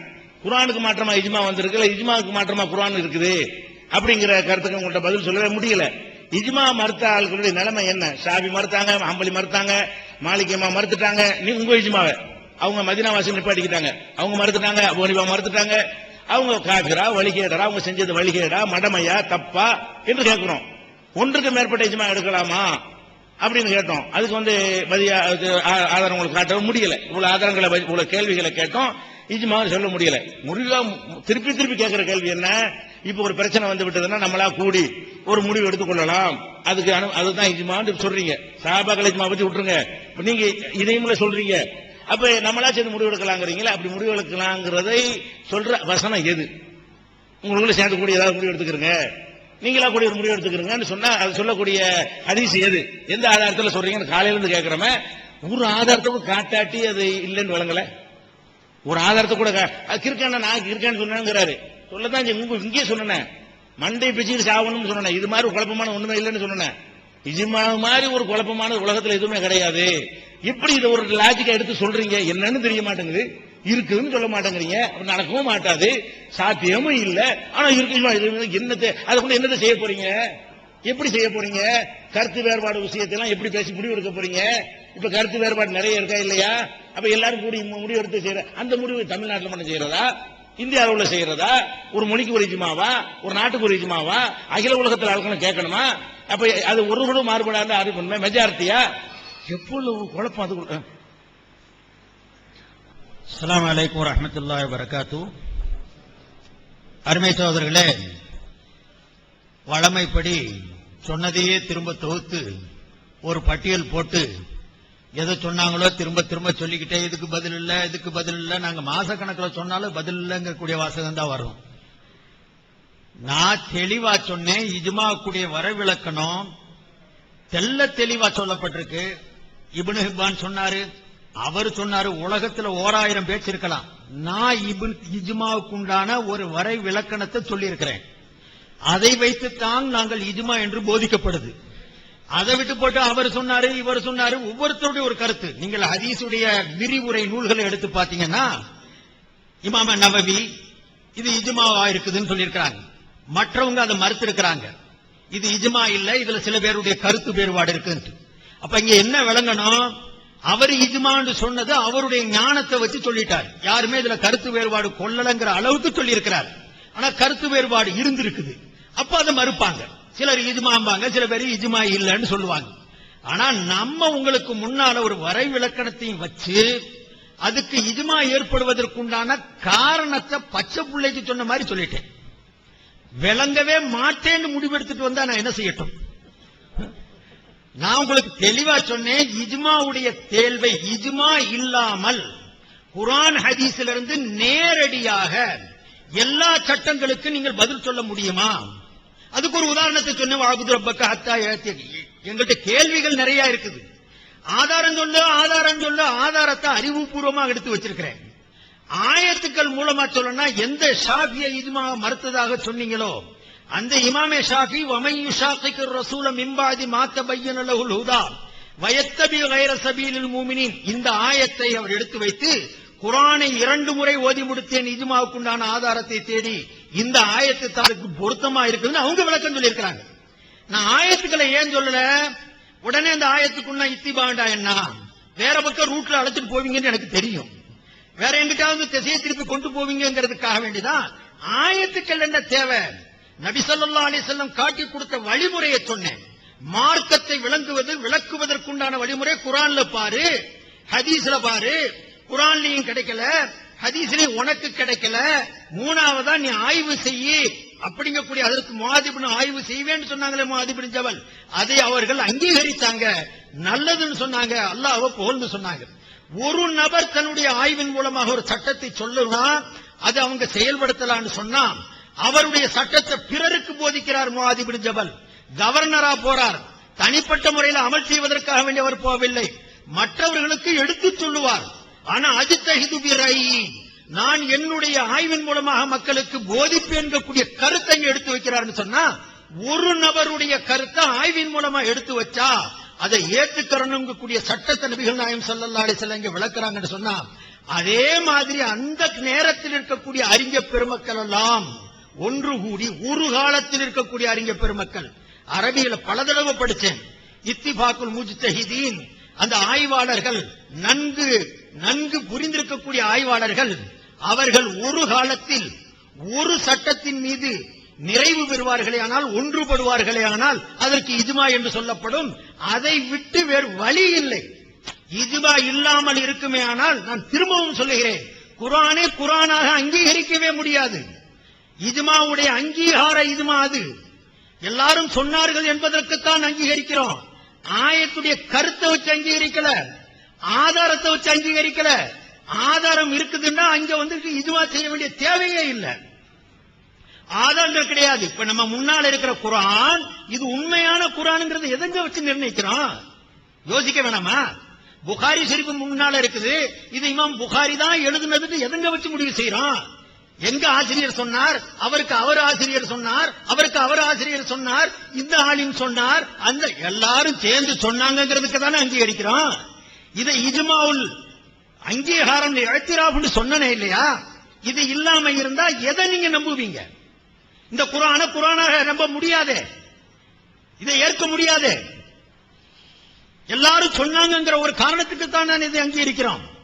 இன்னொரு இஜ்மா இருக்குது, ஆய்வுடைய அடிப்படையில் அது எப்ப செய்வோம்? குர்ஆன் ஹதீஸ்ல தெளிவா சொல்ல முடியாம இருக்கும்போது, பெற முடியாமல் இருக்கும்போது சொல்லுவோம்.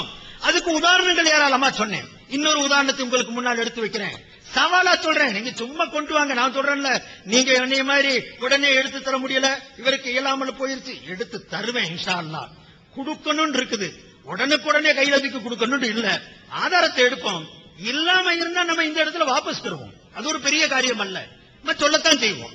எடுத்து கொடுப்போம் இன்ஷா அல்லாஹ் தன்னுடைய ஆதாரத்தை. இன்னொரு விஷயத்தை சொல்றேன், என்ன இன்னும் சொல்ல போனா அந்த பிஜே வச்சுதான் பல விஷயத்தை நம்ம இந்த கம்ப்யூட்டர்ல படிச்சது. அதுக்கு முன்னால கம்ப்யூட்டரே நமக்கு தெரியாது. சில நல்ல காரியம் அவரை வச்சு எனக்கு நடந்திருக்குது, உண்மைதான். அவர் இல்லாட்டினா எனக்கு இமெயில் கூட அனுப்ப தெரியாது.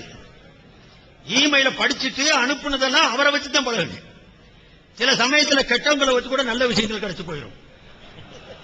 நடக்கிறதா. இன்னல்லாஹ் யுஅய்யிது ஹாதர் தீன பிர்ரஜுலில் ஃபாஜிர்னோட இருக்குது.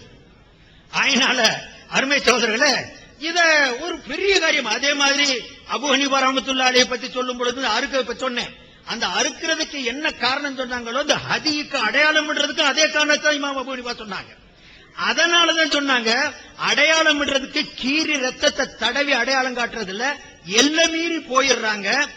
எல்லை மீறி போறதுனால அந்த கால்நடைக்கு தொல்லை ஏற்படுது. அதனால இது விரும்ப தகுந்தது இல்லன்னு அபூ ஹனீஃபா ரஹ்மத்துல்லாஹி சொந்த கருத்து.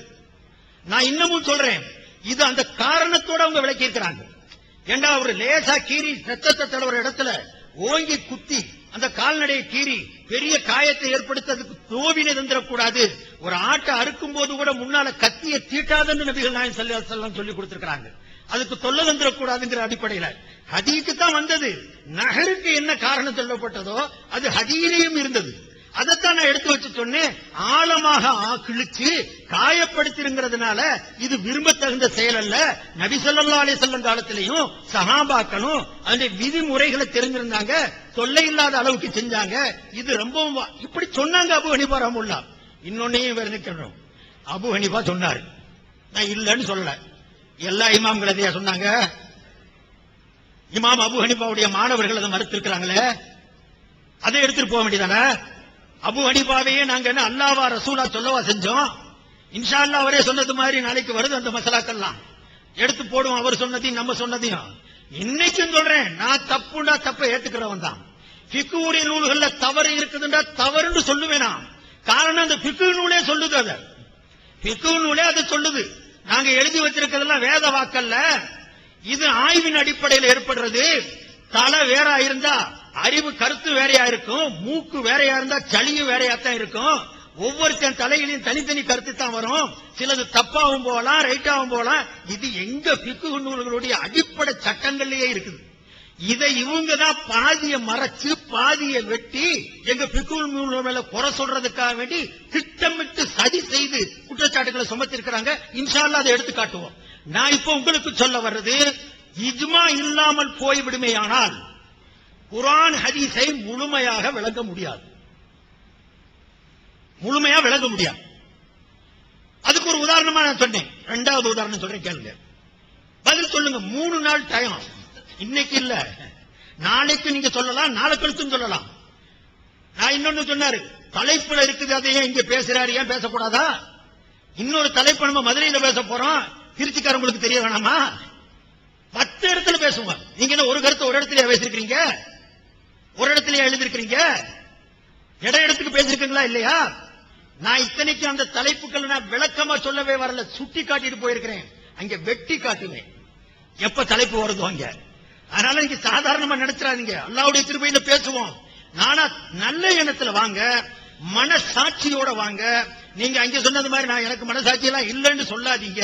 மனசாட்சியோட வாங்க, வந்து பேசுவோம். தவறு நான் செஞ்சிருந்தா திருந்துறேன், தவறு நீங்க செஞ்சிருந்தா திருந்துங்க. இந்த மக்கள் திருந்தணும். நம்ம நாள இவர்கள் கிட்ட போறாங்க கூடிய கவலை தான் சகோதரர்களே. அல்லாஹ் காப்பாத்தணும். அருமை சகோதரர்களே, ஒரு ஆயத்தை நான் சொல்றேன். குர்ஆன்ல உங்களுக்கு தெரியும், யாருடன் திருமணம் செய்வது ஹராம் ஹலால். இது குர்ஆன் விளக்குது. நபிகள் நாயகம் ஸல்லல்லாஹு அலைஹி வஸல்லம் விளக்கி கொடுக்கறாங்க. ஹுர்ரிமத் அலைக்கும் உம்மஹாத்துக்கும் வ பனாத்துக்கும் குர்ஆனுடைய நீண்ட நெடிய ஆயத்து இருக்குது. அதுக்கு பிறகு உஹில்லலுக்கும் மாவரா தாலிக்கும் இருக்குது. ஹராமான பெண்கள் இவர்களுடனே உங்களுடைய திருமண உறவு கூடாது, இவர்களுடனே நீங்க திருமண உறவு வைத்துக் கொள்ளலாம். மேல் மிச்சமாக நபிகள் நாயகம் ஸல்லல்லாஹு அலைஹி வஸல்லம் பல சொந்த பந்தங்களை எடுத்து காட்டினார்கள். யாருடனே திருமணம் செய்வது கூடும், யாருடனே திருமணம் செய்வது கூடாது என்று. நான் உங்களுக்கு சொல்லுகிறேன், திருமறையிலேயும் ஹதீஸையும் அனுசரித்து நீங்க எடுத்து ஆய்வு செய்து பார்த்தால் உங்களுடைய தாயார் உங்களின் மீது ஹராம். நீங்கள் உங்க அம்மாவோட திருமணம் செய்துக்க கூடாது. குர்ஆன்ல தெளிவா இருக்கு. ஹுர்ரிமத் அலைக்கும் உம்மஹாத்துக்கும், உங்களுடைய நீங்கள் பெற்றெடுத்த பெண் பிள்ளைகளுடனே நீங்கள் திருமணம் செய்து கொள்ளக்கூடாது. பெத்த தாயுடனும் கல்யாணம் செய்யக்கூடாது, தாம் பெத்த பிள்ளையுடனும் திருமணம் செய்யக்கூடாது. இது குர்ஆன்ல தெளிவா இருக்குது. என்னுடைய கேள்வி, அம்மாவை பெத்த அம்மா பாட்டியா என்ன சொல்றது, பாட்டி நன்னிமா, அந்த மாலை கல்யாணம் செய்யறது கூடுமா கூடாதா? குர்ஆனை வச்சு ஹதீஸை வச்சு சொல்லுங்க. குர்ஆனை வச்சு ஹதீஸை வச்சு சொல்லணும். பாட்டியுடனே திருமணம், பேத்தியுடனே திருமணம், பாட்டியுடைய சகோதரியுடனே திருமணம், பாட்டியுடைய சகோதரனுடன் நடக்கக்கூடிய திருமணம், இதெல்லாம் கூடுமா? கூடும், கூடாது. ரெண்டுல ஒரு சட்டம். குர்ஆன் ஹதீஸை வச்சு தான் சொல்லணும். எங்க இஜ்மா வச்சா நாங்க சொல்லுவோம் அம்மா மாதிரி. அம்மா எப்படி ஹராமோ அம்மாவுடைய அம்மாவும் ஹராமு. இது இஜ்மாவுடைய விளக்கம். வெறும் கியாஸ் மட்டுமல்ல, கியாஸ் இங்க வேலைக்கு ஆகாது. என்ன நான் அடுத்து சொல்றேன் கியாஸ் ஆகாதுன்ட்டு. இங்க இஜ்மாவுல் உம்மத்தை கொண்டு சர்வ ஆலிம்களும், சர்வ ஹனபி, ஷாஃபி, ஹம்பலி, மாலிக், இதுக்கு பேர் தாங்க இஜ்மா. கிராமத்துல சொல்லலாமா? இஜ்மால கூடும். கிராமத்துல இது என்ன ஒரு பிக்கு சட்டத்துல ஒரு பிரிவு சட்டத்தை எடுத்துக்கிட்டு இஜ்மா இஜ்மாங்கிற வார்த்தையை போட்டு குழப்பறதா? இதை சொல்லுங்க. அடிப்படையான சட்டம். யாரை திருமணம் செய்வது கூடாது, ஹராம் என்று சொன்னால், ஹராம் என்று சொல்லக்கூடிய உரிமை நீங்களே சொன்னீங்க. நபிக்கே உரிமையில நாளைக்கு சொல்லுவேன். லிமத்து ஹர்ரிமுமா ஹல்லல்லாஹ், எல்லா நபி ஸல்லல்லாஹு அலைஹி வஸல்லத்தை அல்லாஹ் கண்டித்ததாக நீங்கள் நம்மளை எப்படி ஹராமாக்க முடியும்? அல்லாஹ்வும் சொல்லல, ரசூலும் தெளிவா சொல்லல. இது இந்த தலைப்பினுடைய கடைசி அமர்வு. அந்த அடிப்படையில் வேகமாக முக்கியமான செய்தியெல்லாம் சொல்லி முடிக்க வேண்டியிருக்கிறது. அப்ப இஜ்மாவுக்கு பயங்கரமான ஆதாரம். அவர் இந்த விவாதம் ஒரு சிறப்பான விவாதம். என்னன்னு கேட்டா, ஆதாரமே வைக்காத ஒரு விவாதம் இது வரைக்கும் நடந்திருக்குன்னு சொன்னா இந்த ஒரு விவாதம் தான். நாங்கள் செஞ்ச விவாதத்தில் தங்கள் கருத்துக்கு ஒரு ஆதாரம் வைக்கவும் இல்லை, இல்லையா ஆதாரம் குர்ஆன் இதுக்கு தேவை, அது எனக்கு தேவைங்கிற அளவுக்கு என்ன செஞ்சிருச்சு, காலையிலேருந்து ராத்திரி வரைக்கும் கேட்டு கூட ஒரு இல்லை. ஷாபி இமாம் ஒரு ஆயத்துக்கு விளக்கம் சொல்லி அதான் இஜ்மாவுக்கு ஆதாரம்னு சொன்னாராம். அவர் இஜ்மா இல்லைன்னு இருக்காரு, ஆதாரம் காட்டியிருக்கிறேன். இந்த விளக்கத்தை அவர் சொல்லியிருப்பாரா? முரண்பட்டுருச்சு அவருடையது. அதான் அதை ஷாபி சொன்னார்னு காட்ட முடிச்சது, அதை கூட ஒன்னும் காட்டே இல்லை. இஜ்மாங்கிறது ஆதாரமற்ற ஒரு கருத்து என்பது சந்தேகத்துக்கு இடம் இல்லாம எந்த தலைப்பு இப்படி நிரூபணமானதே கிடையாது. அல்லாஹ் நிரூபித்து காட்டிவிட்டான். அதுபோக பல மசாயல்களுக்கு பார்த்தா இனிமே தான் சொல்லுவேன் என்று சொல்லிவிட்டார்களே, ஆனால் அப்பவும் நிரூபணமாகல. கேள்விக்கு பதில் சொல்லி முடிக்கலன்னு சொன்னா உங்க இஜ்மா ஆதாரம் நீங்க நிரூபிக்கலைங்கிறது அதனையும் உறுதியாகிவிட்டது. அடுத்து என்ன இருக்கிறாங்கன்னா, அம்மா கல்யாணம் பண்ணக்கூடாது இருக்கு, பாட்டியை கல்யாணம் பண்ணக்கூடாது இருக்கா. இது குர்ஆன்ல சொல்லு, ஹதீஸ்ல சொல்லு, இஜ்மால சொல்லக்கூடாது. சரி, நீங்க எந்த வருஷம் இது இஜ்மா பண்ணாங்க என்று சொல்லுங்க. எந்த வருஷம் இது இஜ்மா பண்ணாங்க? அதுக்கு முந்தி எல்லாம் பாட்டியை கல்யாணம் பண்ணலான்னு இருந்துச்சா? இல்ல, ஒரு வருஷம் இஜ்மாண்ட எப்ப பண்ணாங்க? சஹாபாக்கெல்லாம் கூடி பண்ணாங்களா? தாபீன்கள் பண்ணாங்களா? தபோ தாபீன் பண்ணாங்களா? நீங்க மதுஹப்ல 4 பேரும் கூடி பண்ணீங்களா? அப்படி பண்ணிருந்தீங்களா? ஆனால் அதுக்கு இஜ்மாவுக்கு முன்னாடி உள்ள காலம் வரைக்கும் இஜ்மாவுக்கு முன்னாடி சிரிக்க கூடாதுமா, சிரிக்க கூடாது. நீங்களும் கையை உயர்த்தி கோஷம் போடக்கூடாதுன்னு நான் தான் பேசுவேன். எனக்கு டைம் முக்கியம். வெளியேற்றுங்க, அவர் யாரா இருந்தாலும் வெளியேற்றுங்க, எனக்கு நேரம் முக்கியம். சரி, அப்ப கவனிங்க. அதாவது அன்புள்ள சகோதரர்களே, இது நேரம் எந்திரிச்சு கேட்க ரொம்ப டேஞ்சரான விஷயம். அடுத்த நாளைக்கு வரக்கூடாதியம்மா. சரி, அதாவது விவாத கருத்துக்களை வரும். தக்பீர் சொல்றாங்க, நான் கண்டிச்சிட்டேன், நீங்க சொன்னீங்க அவர் கண்டிக்கல, ஆனா நான் கண்டிச்சேன். அது மாதிரி இருக்குது. அந்த அமைப்பு விலையும் சொல்ல வேண்டும். இதை 2 நிமிஷத்தை கழிச்சுக்கிறேன் எனக்கு. அடுத்து என்னன்னு கேட்டா, பாட்டியை கல்யாணம் பண்றது ஒரு ஆதாரம் கேட்கிறாரு. கல்யாண விஷயத்துல அம்மாவை பண்ணக்கூடாதுன்னா அது பாட்டியை தான் கட்டுப்படுத்தணும் மூளை உள்ள ஒருத்தனுக்கும் தெரியும். இஜ்மாவெல்லாம் தேவையில்லை. அம்மாவை சொன்னால கல்யாண விஷயத்துல வந்தா எங்க இருந்து வந்தியோ அதே எப்படி கல்யாணம் பண்ணுவாங்கிறது அதுல அடங்கி இருக்கிறது. அதனால இஜ்மா முன்னாடி காலத்துல அப்படித்தான் விளங்கிடுவாங்க. எல்லாருமே இப்படித்தான் விளங்கி கொள்வார்கள். கல்யாண மேட்டருக்கு மட்டும் என்ன செய்வாங்க, இது இஜ்மாவை செஞ்சுதான் விளங்கிட்டோம், இஜ்மான்னு நீங்க பண்ணலன்னா ஒருத்தனுக்கு வழங்க மாட்டேன், பாட்டி கல்யாணம் வேணா வழங்குவானா? நீங்க ஒருத்தர் இஜ்மா பண்ணலன்னா இதெல்லாம் ஒரு கேள்வி. இஜ்மாவுக்கு வச்சுக்கிற ஆதாரம். சரி, பேசி சொல்றேன். அப்படி எனக்கு தெரியலன்னா இஜ்மா நிரூபணம் ஆயிருமா? எனக்கு தெரியலன்னு எனக்கு குர்ஆன் ஹதீஸ்ல ஆதாரம் சொல்ல தெரியல, அதனால இஜ்மா நிலை நாட்டப்பட்டுருமா? இஜ்மா அவசியங்கிறது நிரூபிங்க ஆதாரத்தை கொண்டு. அதான் மேட்டுருங்க. அடுத்து என்ன விஷயத்துக்கு வர்றேன். தொகுத்து சொல்ல வேண்டிய கடைசி கருத்துல இருக்கிறோம். அப்ப குர்ஆன்ல இருந்து நேரடியா தெளிவாக பெற முடியாதுன்னு ஒரு அபத்த கருத்தை சொன்னாரு. அப்புறமே தெளிவா தான் சொல்லி இருக்கிறார் என்பதில் சந்தேகம் இல்லை என்றாரு. அதுக்கப்புறம் சஹாபாக்கள் இஜ்மா தான் முதல் தரம், அதுக்கப்புறம் 2வது தரம், அப்புறம் 3வது தரம் இருக்கு. இந்த 3 தரத்தை சொல்லி தந்தது யார்? அல்லாஹ் ரசூலா. 3 தரம் எப்படி முடிவெடுத்தீங்க? அதுக்கு எந்த ஒரு ஆதாரத்தையும் தரவே இல்லை. 2 வகை இஜ்மா இருக்குன்றீங்க, அது குர்ஆன் ஹதீஸ்ல ஆதாரம் காட்டினாரா? இஜ்மா 2 வகை இருக்குன்னு சொல்லிவிட்டு ஒரு ஆதாரத்தையும் காட்டவில்லை. குர்ஆனை இஜ்மா கொண்டு தான் நம்புறோம் அப்படின்னீங்க. அவ்வளவு சின்ன பிள்ளைக்கு விளங்குற மாதிரி விளக்கி குர்ஆன் இல்லாதது தானே இஜ்மா. குர்ஆன்ல இருக்குதுன்னு கேட்டுட்டேன். அதுக்கு உதாரணம் சொல்லி காட்டினேன். லீவ் விடுறதை சொல்லி காட்டினேன். உங்களுக்கு 100 ரூபா கொடுக்குற சொல்லி காட்டிட்டேன். அதுக்கு என்ன செய்யல, பதில் சொல்லல. அது மாதிரி ஒரு காலத்துல வாழ்ந்தவங்க எல்லாம் ஒரு ஒட்டுமொத்த கருத்து இஜ்மா அப்படின்னு சொன்னீங்க. அதுக்கு என்ன ஆதாரம் கேட்ட ஆதாரம் சொல்லல. ஒவ்வொரு காலத்திலும் இஜ்மா எடுக்கலாம். அதுக்கு என்ன ஆதாரம் கேட்டா அதுக்கு ஆதாரம் சொல்லல. அபு ஹனீஃபா ஜாபிர் ஜூஃபி என்பவர் ஆதாரமா காட்டியிருக்கிறார் பொய்யன் என்று சொன்னவரை. அதுக்கு என்ன பதில் கேட்டேன். அதுக்கு நீங்க பதிலே சொல்லல. நபி காலத்தில் இன்று வரை ஒருவர் கூட மாற்றம் செய்யாமல் கடைபிடிப்பா இஜ்மா அப்படின்னு எடுத்து கிளிப்பிங்க போட்டேன். அது வேற இஜ்மா, இது வேற இஜ்மானி அதை விட்டுட்டேன். அதை விட்டுருவோம். அதுக்கப்புறம் ஆரம்பத்தில் சொல்லிட்டு பீச்சை மாத்திட்டாரு, தேவையற்ற விஷயங்களை சொன்னீங்க. அப்ப அபு ஹனீஃபா எனக்கு மேல பெரிய லிஸ்ட் வச்சிருக்கேன். அபு ஹனீஃபா மாத்தினது அதுக்கு என்ன சொல்றீங்கன்னு கேட்டேன். அதோட அது முடிஞ்சிருச்சு. அதே மாதிரி அனைவரும் கூடி தவறான முடிவு எடுக்கிறாங்க. ஒரு ஆள் ஆதாரத்தோடு முடிவு எடுக்கிறாரு. அப்ப எதை எடுத்துக்கொள்வது? அந்த ஒரு ஆள் ஆதாரத்தை காட்டுறதை எடுத்துக்கொள்வதா, அனைவரும் கூடி எடுத்து தவறை எடுத்துக்கொள்வதா? அதுக்கு பதில் இல்ல. ஜக்காத்து ஒட்டகத்துக்கு அந்த சூடு போடுற விஷயத்தை சொன்னேன். அது ஒண்ணுக்கு மட்டும்தான் பதில் சொன்னீங்க. அது பதில் சம்பந்தமே இல்ல.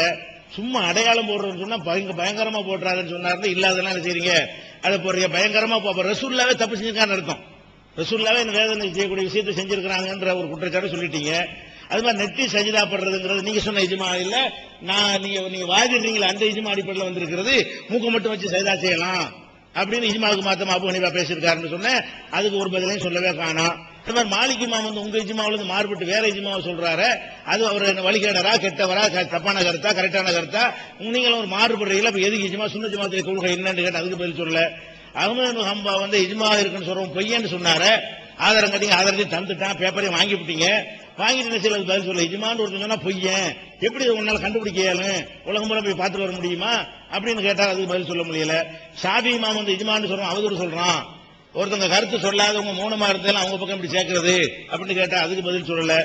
அதுக்கப்புறம் இஜ்மா செய்யறதுன்னு சொல்லிட்டு எங்க இஜ்மா உங்க இஜ்மாங்கிறீங்களே, அது என்ன இஜ்மாவுக்கு எல்லை என்ன வச்சிருக்கீங்க கேட்டா அதுக்கு பதில் இல்ல. அது மாதிரி உமர் போட்ட அந்த சட்டம் அனைவரையும் அடைந்தது என்பதற்கு என்ன ஆதாரம்?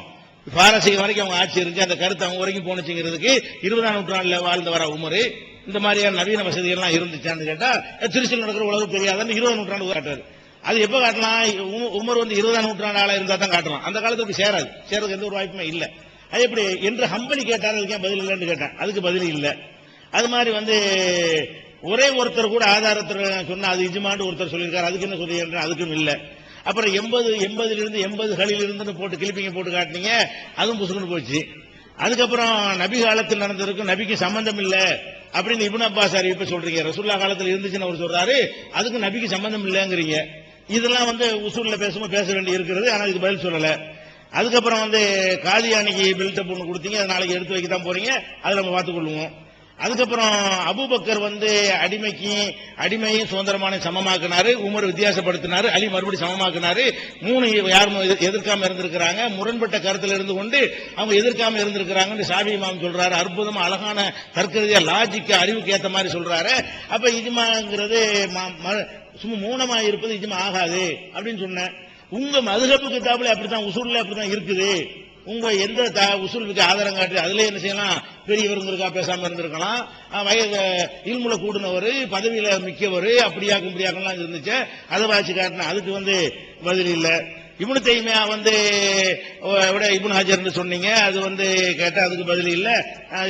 அவர் எவர் முந்திருந்தா எனக்கு என்ன அப்படின்னு சாதாரணமா சொல்லிட்டு போயிட்டீங்க. ஆதாரம் வரவே இல்லை. மாற்றமா அபு ஹனீஃபா சொன்னா தூக்கி தனியா வைப்போண்டீங்க, தனியா வைக்க காணோம். 1-2 சொல்லி காட்டு, இவ்வளவு ஆதாரம் காட்டிருக்கிறோம், தூக்கி வச்சிருங்க. அவர் இஜ்மாக்கு எதிரானாலும் முடிவு பண்றோம், அவர் தான் போய் கேட்கணுங்கிறீங்க. அவரை போய் என்ன கேட்கணும்? சரியா தவறான்னு போய் கேட்டுப்போங்க. அவரை பத்தி உங்க நிலைப்பாடு என்ன? இப்படி செஞ்ச முடிவு சரியா தவறா? இஜ்மாக்கு மாத்தமா பேசினார், அதை பத்தி என்னன்னு கேட்டா அதுக்கு பதில் சொல்ல முடியல. இஜ்மாண்ட ஜும்ஹூர் பெரும்பான்மை அடுத்த பல்ட்டி அடிச்சீங்க. அப்புறம் அபு ஹனீஃபா சொன்னது ஜும்ஹூர் இல்ல, இஜ்மா தான் ஆதாரம்னு சொல்லி காட்டின பிறகு அதோட வாய முடிக்கிட்டீங்க. அப்புறம் இங்கே இப்ப இஜ்மாலாம் தேவையில்லைன்னு சொல்லிக்கிட்டு ஆனா தேவைப்படும் சில நேரங்களில் அப்படின்னு நினைச்சீங்க, மறுத்தீங்க. இப்ப சஹாபாக்கள் 3 தரம் இருந்தாங்க. 7 பேர் ஒரு தரம், 13 பேர் ஒரு தரம், 120 பேர் ஒரு தரம். இந்த தரம் பிரிச்சதுக்கு என்ன கிரவுண்ட், என்ன ஆதாரம், எந்தெந்த காரணத்தை வச்சுக்கிட்டு இப்னு ஹஜர் சொன்னாங்கன்னு ஒரு விளக்கத்தையும் இல்லாம இப்னு ஹஜர் சொன்னாருங்கிற ஆதாரத்தையும் காட்டவில்லை. அதுக்கப்புறம் 2 மதுஹப் செஞ்சா இஜ்மான் வந்திருக்கு, அதை பத்தி உங்க கருத்து என்னன்றோம். தலாக் விஷயத்துல 4 முறை மாறி மாறி முடிவெடுத்திருக்கிறாங்க, அதுக்கு என்னன்னு கேட்டோம். அதான் கொஞ்சம் ஒரு பதில் ஏதோ ஒண்ணு சொன்னீங்க, மத்த எதுக்குமே பதில் இல்ல, அது ஏற்கத்தக்க பதிலா இல்ல, விளக்கம் சொல்லி விட்டாச்சு. அதுக்கப்புறம் முன்கீழ் ஒரு தத்தான இஜ்மான்னு எடுத்துக்காட்டுறாருல, அப்படித்தான் உங்க எல்லா இஜ்மாவும் இருக்குது அப்படின்னு கேட்டேன். இஜ்மா என்பது எங்களுக்கு தோழர்களுக்கு மத்தியில் இருக்கிறதான்னு சொல்லி சுன்னத் தொழுகை விஷயமா ஃபிக்ஹ் கிதாப்ல இருக்குது, 3 மதுஹப் விட்டுட்டு இப்படி இஜ்மா எடுப்பீங்கன்னு கேட்டேன். அதுக்கு பதில் சொல்ல. மௌனமாக இருப்பது அது சொல்லியாச்சு, கல்வியில் உள்ளது. அப்ப இஜ்மாயை மறுத்தவர்கள் ஒரு லிஸ்ட் கொடுத்தோம், அதுக்கு என்ன விளக்கம் கடைசி வரைக்கும் வாங்கி தெரியல. சரி, இஜ்மா வேற, அத முடிவெடுக்கிறது வேற, தகவல் வேறன்னு சொல்லி அழகா விளக்குனேன். அது ஒண்ணுமே சொல்ல முடியல. இஜ்மா ஒரு ஆள் ஆய்வு செஞ்சாருன்னா அதுல கேள்வி கேட்டு நமக்கு அறிவுக்கு ஏத்துக்கொண்ட பிறகு ஏத்துக்கிடுவோம். இஜ்மாண்டா கேள்விக்கு வெளியில கண்ண மூடிட்டு எல்லாரும் செஞ்சுட்டாங்கன்னு ஏத்துக்கொள்வது, ரெண்டையும் எப்படி சமமாக்குறீங்கன்னு கேட்டோம். அதுக்கு பதிலே சொல்ல இல்ல. அதுக்கப்புறம் இதெல்லாம் தேவையில்லை, ஃபிக்ஹ் கிதாப்ல ஆதாரமா காட்டுகிறார்கள் அப்படின்னு சொன்னீங்க. நீங்க தான் ஆரம்பிச்சே வச்சீங்க, உசூல் ஃபிக்ஹ் படிச்சீங்களான்னு கேட்டீங்க. நீங்க வச்சதெல்லாம் அப்படித்தான் வச்சுக்கிட்டு இருக்கீங்க. இதுவரைக்கும் ஒரு குர்ஆனையும் வைக்கவே இல்லை, ஒரு ஹதீஸையும் வைக்கல. நான் வைக்கலாமான்னு இருக்கிறேன். நான் இஜ்மா நிரூபிக்க வந்தவன் இல்ல, நிரூபிக்க வந்தால்தான் ஆதாரம் கேட்கணும். நான் உங்களுடைய குழப்பத்தை எடுத்து சொல்ல வந்தவன். இஜ்மாண்டு என்னென்னலாம் உங்க கிதாபுல குழப்பம் இருக்குன்னு உங்க கிதாபுல தான் காட்ட முடியும். உங்க குழப்பம் குர்ஆன்லயா இருக்கும், உங்க குழப்பம் ஹதீஸ்லயா இருக்கும் என்பதற்காக கிதாப்ல தான் எடுத்து காட்டியிருக்கிறேன். தவிர இஜ்மா நிரூபிக்கிற ஆதாரமா காட்டல. இஜ்மான்னு குழப்பி இருக்கிறேன்னு தான் காட்டியிருக்கிறேன். அதுல ஒண்ணு என்ன இல்ல, தப்பு இல்ல. ஊம சைத்தான்னு கேட்டா அது ஒண்ணுதான். நீங்க வாழ்க்கையில அது தவறுதான், தவறுதலா சொல்லிட்டு அல்ஹம்துலில்லாஹ் தவறுதான் விட்டுருவோம், அது வேற விஷயம். இப்னு ஹஜர் சொன்னதுக்கு என்ன, சாதாரணமா சொல்லிட்டு போயிட்டு இருக்கிறீங்க. வாதத்துல எடுத்து வைக்கும் போது வச்சுட்டு தானே வைக்கணும். அவர் சொல்லியே இருந்து நீங்க ஆதாரத்தை நாளை காட்டினாலும் இன்னைக்கு சொன்னது என்னது, கையில இல்ல வச்சிருக்கணும்னு சொன்னா அதுக்கு ஒண்ணு பதில காண இது வரைக்கும் தேடிக்கிட்டு இருக்கிறாங்களாம். அதுக்கப்புறம் அதிகமான பேர் சொன்னதான் இஜ்மாண்டு ஷாஃபி மதுஹப்ல இருக்கின்றமே, அதுக்கு பதில் சொல்லல. தப்ரி சொன்னாரு, இப்னு முன்திர் சொன்னார், அதுக்கு பதில் சொல்லல. நாங்களும் ஷாஃபி இதுவா செஞ்சுட்டு அதுக்கு பதில் சொல்லல. ஹஜ் செய்வதற்கு ஷர்த்து போடுறதுக்கு எதிராக அது இஜ்மாவுக்கு எதிராக அபூ ஹனீஃபா சொன்னாரு, கிடையாது, அதுக்கு பதில் இல்ல. அதே மாதிரி தகாவி சொல்றாரு, ஹதீஸை இஜ்மா மூலம் மறுக்கலாங்கிறாரு, அதுக்கு பதில் இல்ல. கசையடி நாடு கடத்தல் சம்பந்தமா ஹனபிகள் இஜ்மாவுக்கு மாற்றமா செஞ்சிருக்காங்க, அதுக்கு பதில் இல்ல. தஷவுதுல ஷாஃபி இமாம் மாற்றமா செஞ்சிருக்காரு, அதுக்கு பதில் இல்ல. இஜ்மாவுக்கு மாற்றமா சொன்ன ஷாஃபி முஸ்லிமா, அவர் முஸ்லிமா, அவர் காபிரா, வழிகேடரா அல்ல, அது வழிகேடா கிடையாது. உட்கார்ந்து தொழுகிற சம்பந்தமா அபூ ஹனீஃபா மீறிட்டாரு, இஜ்மாவுக்கு மாற்றமா செஞ்சாருன்னு, அதுக்கு பதில் கிடையாது. இந்தியாவில் ஜும்மா கிடையாது, இஜ்மா செஞ்சு வச்சிருக்காங்க, அதே நீங்க எல்லாரும் மீறிட்டு இருக்கீங்க, நீங்க எல்லாம் சேர்த்துட்டு புது இஜ்மா எடுத்திருக்கீங்கன்னு கேட்டேன், அதுக்கு ஒன்றும் பதிலையும் காணா. அது மாதிரி இஜ்மாயை நீங்க மறுக்கிறீங்கன்னு இருக்கிறீங்க, அதுதான் அந்த காலையில இருந்து சாயந்தரம் பேசிட்டு இருக்கிறேன். இஜ்மாயை மறுக்கிறங்கிறது தான் போட்டு பேசிட்டு இருக்கிறேன். நீங்க மறுக்கிறீங்க, நேர்த்தியா ஏத்து விட்டு இன்னைக்கா மறுக்கிறீங்கன்னா அதான் உங்களுக்கு விவாதமும். இதுக்கு தான் மறுக்கிறோம், இந்த குழப்பத்துக்கு தான் மறுக்கிறோம். இதுல யூஸ் இல்லைன்னு சொல்றோம், உங்க சேஃப்டிக்கு சொல்றீங்க, எதுக்கு எடுத்தாலும் இஜ்மாங்கிறீங்க, சம்பந்தம் இல்லாத இஜ்மா, ஆபாசமான சட்டங்கள்லாம் இஜ்மான்னு போட்டிருக்கீங்க. அது தனித்தலைப்பா இருக்கனால அந்த ஆபாசத்தை எடுக்கல, ஆபாசத்துல இஜ்மா வருது, இது இஜ்மா அப்படிதான் சொல்லி அதெல்லாம் நான் தனியா எடுக்கவில்லை. அது மாதிரி சலாமு தல்பியா தமிழ்ல சொல்லலாங்கிறீங்க, தெரிஞ்சுக்கிட்டே வேணும்னு சொல்லலாங்கிறீங்க, அதான் இஜ்மாங்கிறீங்க. எந்த வருஷம் அந்த இஜ்மா எடுத்தாருன்னு கேட்டா பதில் இல்ல.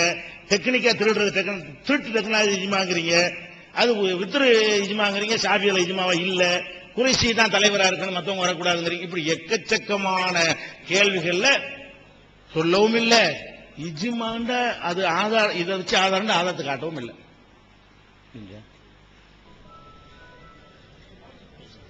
அஸ்ஸலாமு அலைக்கும் வரஹ்மத்துல்லாஹி வபரகாத்துஹு. கண்ணியமிகு சகோதரர்களே, ஏறத்தாழ 15 அமர்வுகள் முடிஞ்சு அவர் 3 மணி நேரம், ஏறத்தாழ நானும் 3 மணி நேரம் பேசியிருக்கிறோம்.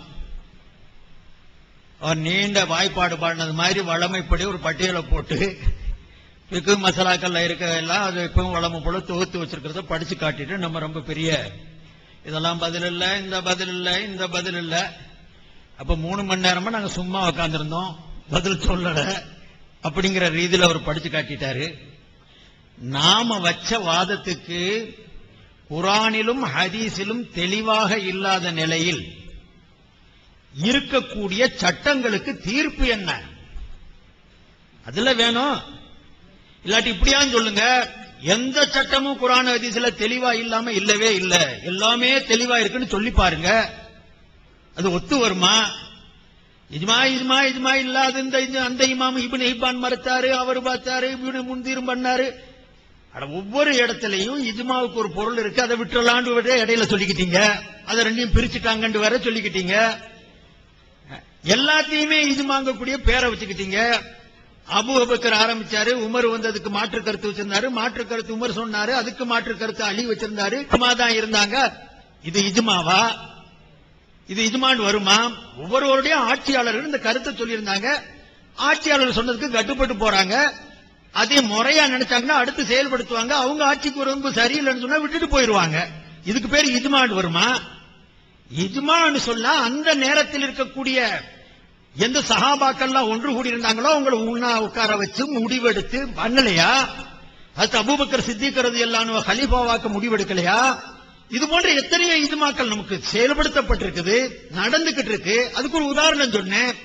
ஹராம் ஹலால் ஆக்கிறது அந்த காலத்துல பாட்டிய கல்யாணம் முடிச்சான கேள்வி. அது அந்த காலத்துல எவனையோ கூட முடிச்சிருப்பான். இஸ்லாத்துல வந்ததுக்கு பிறகு ஒரு பெண்ணுடைய உறவு அல்லதுக்கு மனம் முடிக்கணுங்க கூடியது ஹராமும் ஹலாலும் மார்க்கத்தில் தெளிவுபடுத்தப்பட்டிருக்கணும். நம்ம இஷ்டத்துக்கு அந்த காலத்துல இருந்தாங்களா? பாட்டிய முடிச்சுக்கிடுவானா? இது ஒரு கேள்வி. அது முடிக்கணும்னு நினைச்சா அதுக்கு தடை உண்டு இல்ல. ஹராமு ஹலாலு சொல்லணுமா இல்லையா? அது குர்ஆன்ல சொல்லப்படல, ஹதீஸ்ல சொல்லப்படலங்கிறது நான் சொல்றேன். குர்ஆன்ல சொல்லப்படாம ஹதீஸ்ல சொல்லப்படாமல் இருந்தாலும் கூட நீங்களும் ஏக்குறீங்க, நானும் ஏக்குறேன், எல்லா சமுதாயம் ஏத்துச்சு. இதுக்கு பேர் தான் இஜ்மான்னு சொல்றேன். இது இஜ்மாவா தெரியல. இனி என்ன இஜ்மாவா நினைக்கிறான்னு தெரியல. அதே மாதிரி நாங்க ஒவ்வொன்னா எடுத்து வச்சோம். குர்ஆன் ஹதீஸ் நம்ம இடத்துல வந்திருக்குதுன்னு சொன்னா இது அங்கீகார இஜ்மா. எல்லா மக்களும் இதை அங்கீகரிச்சுக்கிட்டோம், ஏத்துக்கிட்டோம். இது ஆதாரபூர்வமா அல்ல, ஆதாரம் இல்லாமே அங்கீகரிச்சிருக்கிறோம். குர்ஆனை விளங்கியா நம்ம அந்த குர்ஆன் அங்கீகரிச்சுக்கிட்டோம். இது நமக்கு முன்னால் இறக்கி வைக்கப்பட்ட குர்ஆன். ஏன் எல்லாருமே ஏத்திருக்கிறோம், எல்லாரும் ஏத்தாங்க, நாமளும் ஏற்கிறோம். ஹதீஸுடைய கிரந்தங்கள் இன்னார் இன்னார் எழுதினது இதெல்லாம் ஏத்துக்கிறோம். இது ஆய்வுடைய அடிப்படையில் அல்ல, அங்கீகாரத்துடைய அடிப்படை. அங்கீகாரத்துடைய அடிப்படையும் அதுவும் இஜ்மால தான் கட்டுப்படும். இந்த இஜ்மாலாம் குர்ஆன் ஹதீஸ்ல சொல்லப்படல, மக்களால் ஏற்றுக்கொள்ளப்பட்டது. இதனால் இதற்கு பேர் தான் இஜ்மான்னு நாம் சொன்னோம். சட்டங்கள் விஷயத்திலே சொன்னோம், ஆய்வுகளுடைய விஷயத்தில் எடுத்து சொன்னோம். அதே மாதிரி உங்களை நீங்களே இஜ்மாவாக செயல்படுத்திட்டு அதுக்கு நேர் மாத்தமா சொல்றீங்களேன்னு சொன்னா எங்களை நீங்க ஏத்துக்கிறாதீங்கன்னு சொல்றீங்க. உங்களை உதாரணமா காட்டணும், அதுக்கு எந்த பதிலையும் நீங்க தரல. ஸல்லல்லாஹு அலைஹி வஸல்லம்னு சொல்லலாம்னா ஸல்லல்லாஹு அலைஹின்னு வந்திருக்கல, அதை வச்சு கியாஸ் பண்ணி சொல்லலாம். எப்படி கியாஸ் பண்ணீங்க? நீங்களே பல இடத்துல இருக்கிறீங்க, ரசூலுல்லாஹ் சொல்லிக் கொடுக்காத ஸலவாத்தை சொல்லக்கூடாதுன்னு எழுதிருக்கீங்க. ஸல்லல்லாஹு அலைஹி வச்சு ஸல்லல்லாஹு அலைஹின்னு மாத்திக்கலாமா? எத்தனை இடத்துல ஒரு இடத்துல உடைய கேள்வியில கேட்கப்பட்டது நீங்க ஸதக்கல்லாஹுல் அலியுல் அஸீம்னு சொல்றீங்களே. ஆமா சொல்றோம், எல்லாரும் சொல்றாங்க, நாங்களும் சொல்றோம். அதுல சொல்றதுல தப்பு எதுவும் இல்லையே. தனக்கு தேவைப்படும் பொழுது அதை எங்கிட்டு கொண்டாலும் திருப்பிட்டு போறதா? அனைவரும் சஹாபாக்கள் சொன்னதாக சொன்னீங்களேங்க, இதுக்கு பேர் தான் இஜ்மா. நம்ம மறுக்கல, அனைத்து சஹாபாக்களும் சொன்னாங்க. புகாரில வந்துச்சுதான், முஸ்லிம்ல வருதுதான், எல்லா ஹதீஸ்லயும் ரசூலுல்லாஹ்வுக்கு பிறகு ஸல்லல்லாஹு அலைஹி வஸல்லம் தான் சொல்றாங்க. நாங்க மறுத்தா பேசுறோம்? மறுக்கல, சப்போர்ட்டா தான் பேசுறோம். அதுக்கு பேரு என்ன சொல்லணும்னு கேட்கிறேன் நான். அதுக்கு ரசூலுல்லாஹ்வால சொல்லிக் கொடுக்கப்பட்ட ஸலவாத் அல்ல, நபியால் நமக்கு கற்றுத்தந்த ஸலவாத் அல்ல. சொல்றோம், நான் தவறுன்னு சொல்லல, நானும் சொல்லிக்கிட்டு இருக்கிறேன். இதுக்கு பேரு இஜ்மான்னு சொல்றோம். நீங்க எடுக்கிறீங்க, செயல்படுறீங்க. கியாஸ பத்தி எப்படி நீங்க சொன்னீங்களோ செயல் ரூபமா எடுப்போம்ட்டு இதையும் எடுத்து நடந்துகிட்டு இருக்கிறீங்க. பேரு சொல்ல பயப்படுறீங்க, வேற எந்த காரணமும் இல்ல. இஜ்மாவின்படி செயல்பட்டுக்கிட்டு இருக்கிறீங்க. ஒவ்வொன்றும் நீங்க எடுத்துக்கிட்டு தான் இருக்கிறீங்க. உங்களுடைய நூல்கள்லயே பல இடங்கள்ல எடுத்து எழுதுனீங்க, எடுத்து நடக்கணும்னு சொன்னீங்க. நான் சட்ட ரீதியாகவும் சில சட்டங்களை எடுத்து சொன்னேன். பாருங்க, அதே மாதிரி வருது. நம்ம கசரு தொழுகிறோம், எல்லாருக்கும் தெரியும். லுஹரிய தொழுகையும் பயணத்தில் போகும் பொழுது 4 ஆக்குறோம், 2 ரக்காத் ஆக்கி தொழுகிறோம்.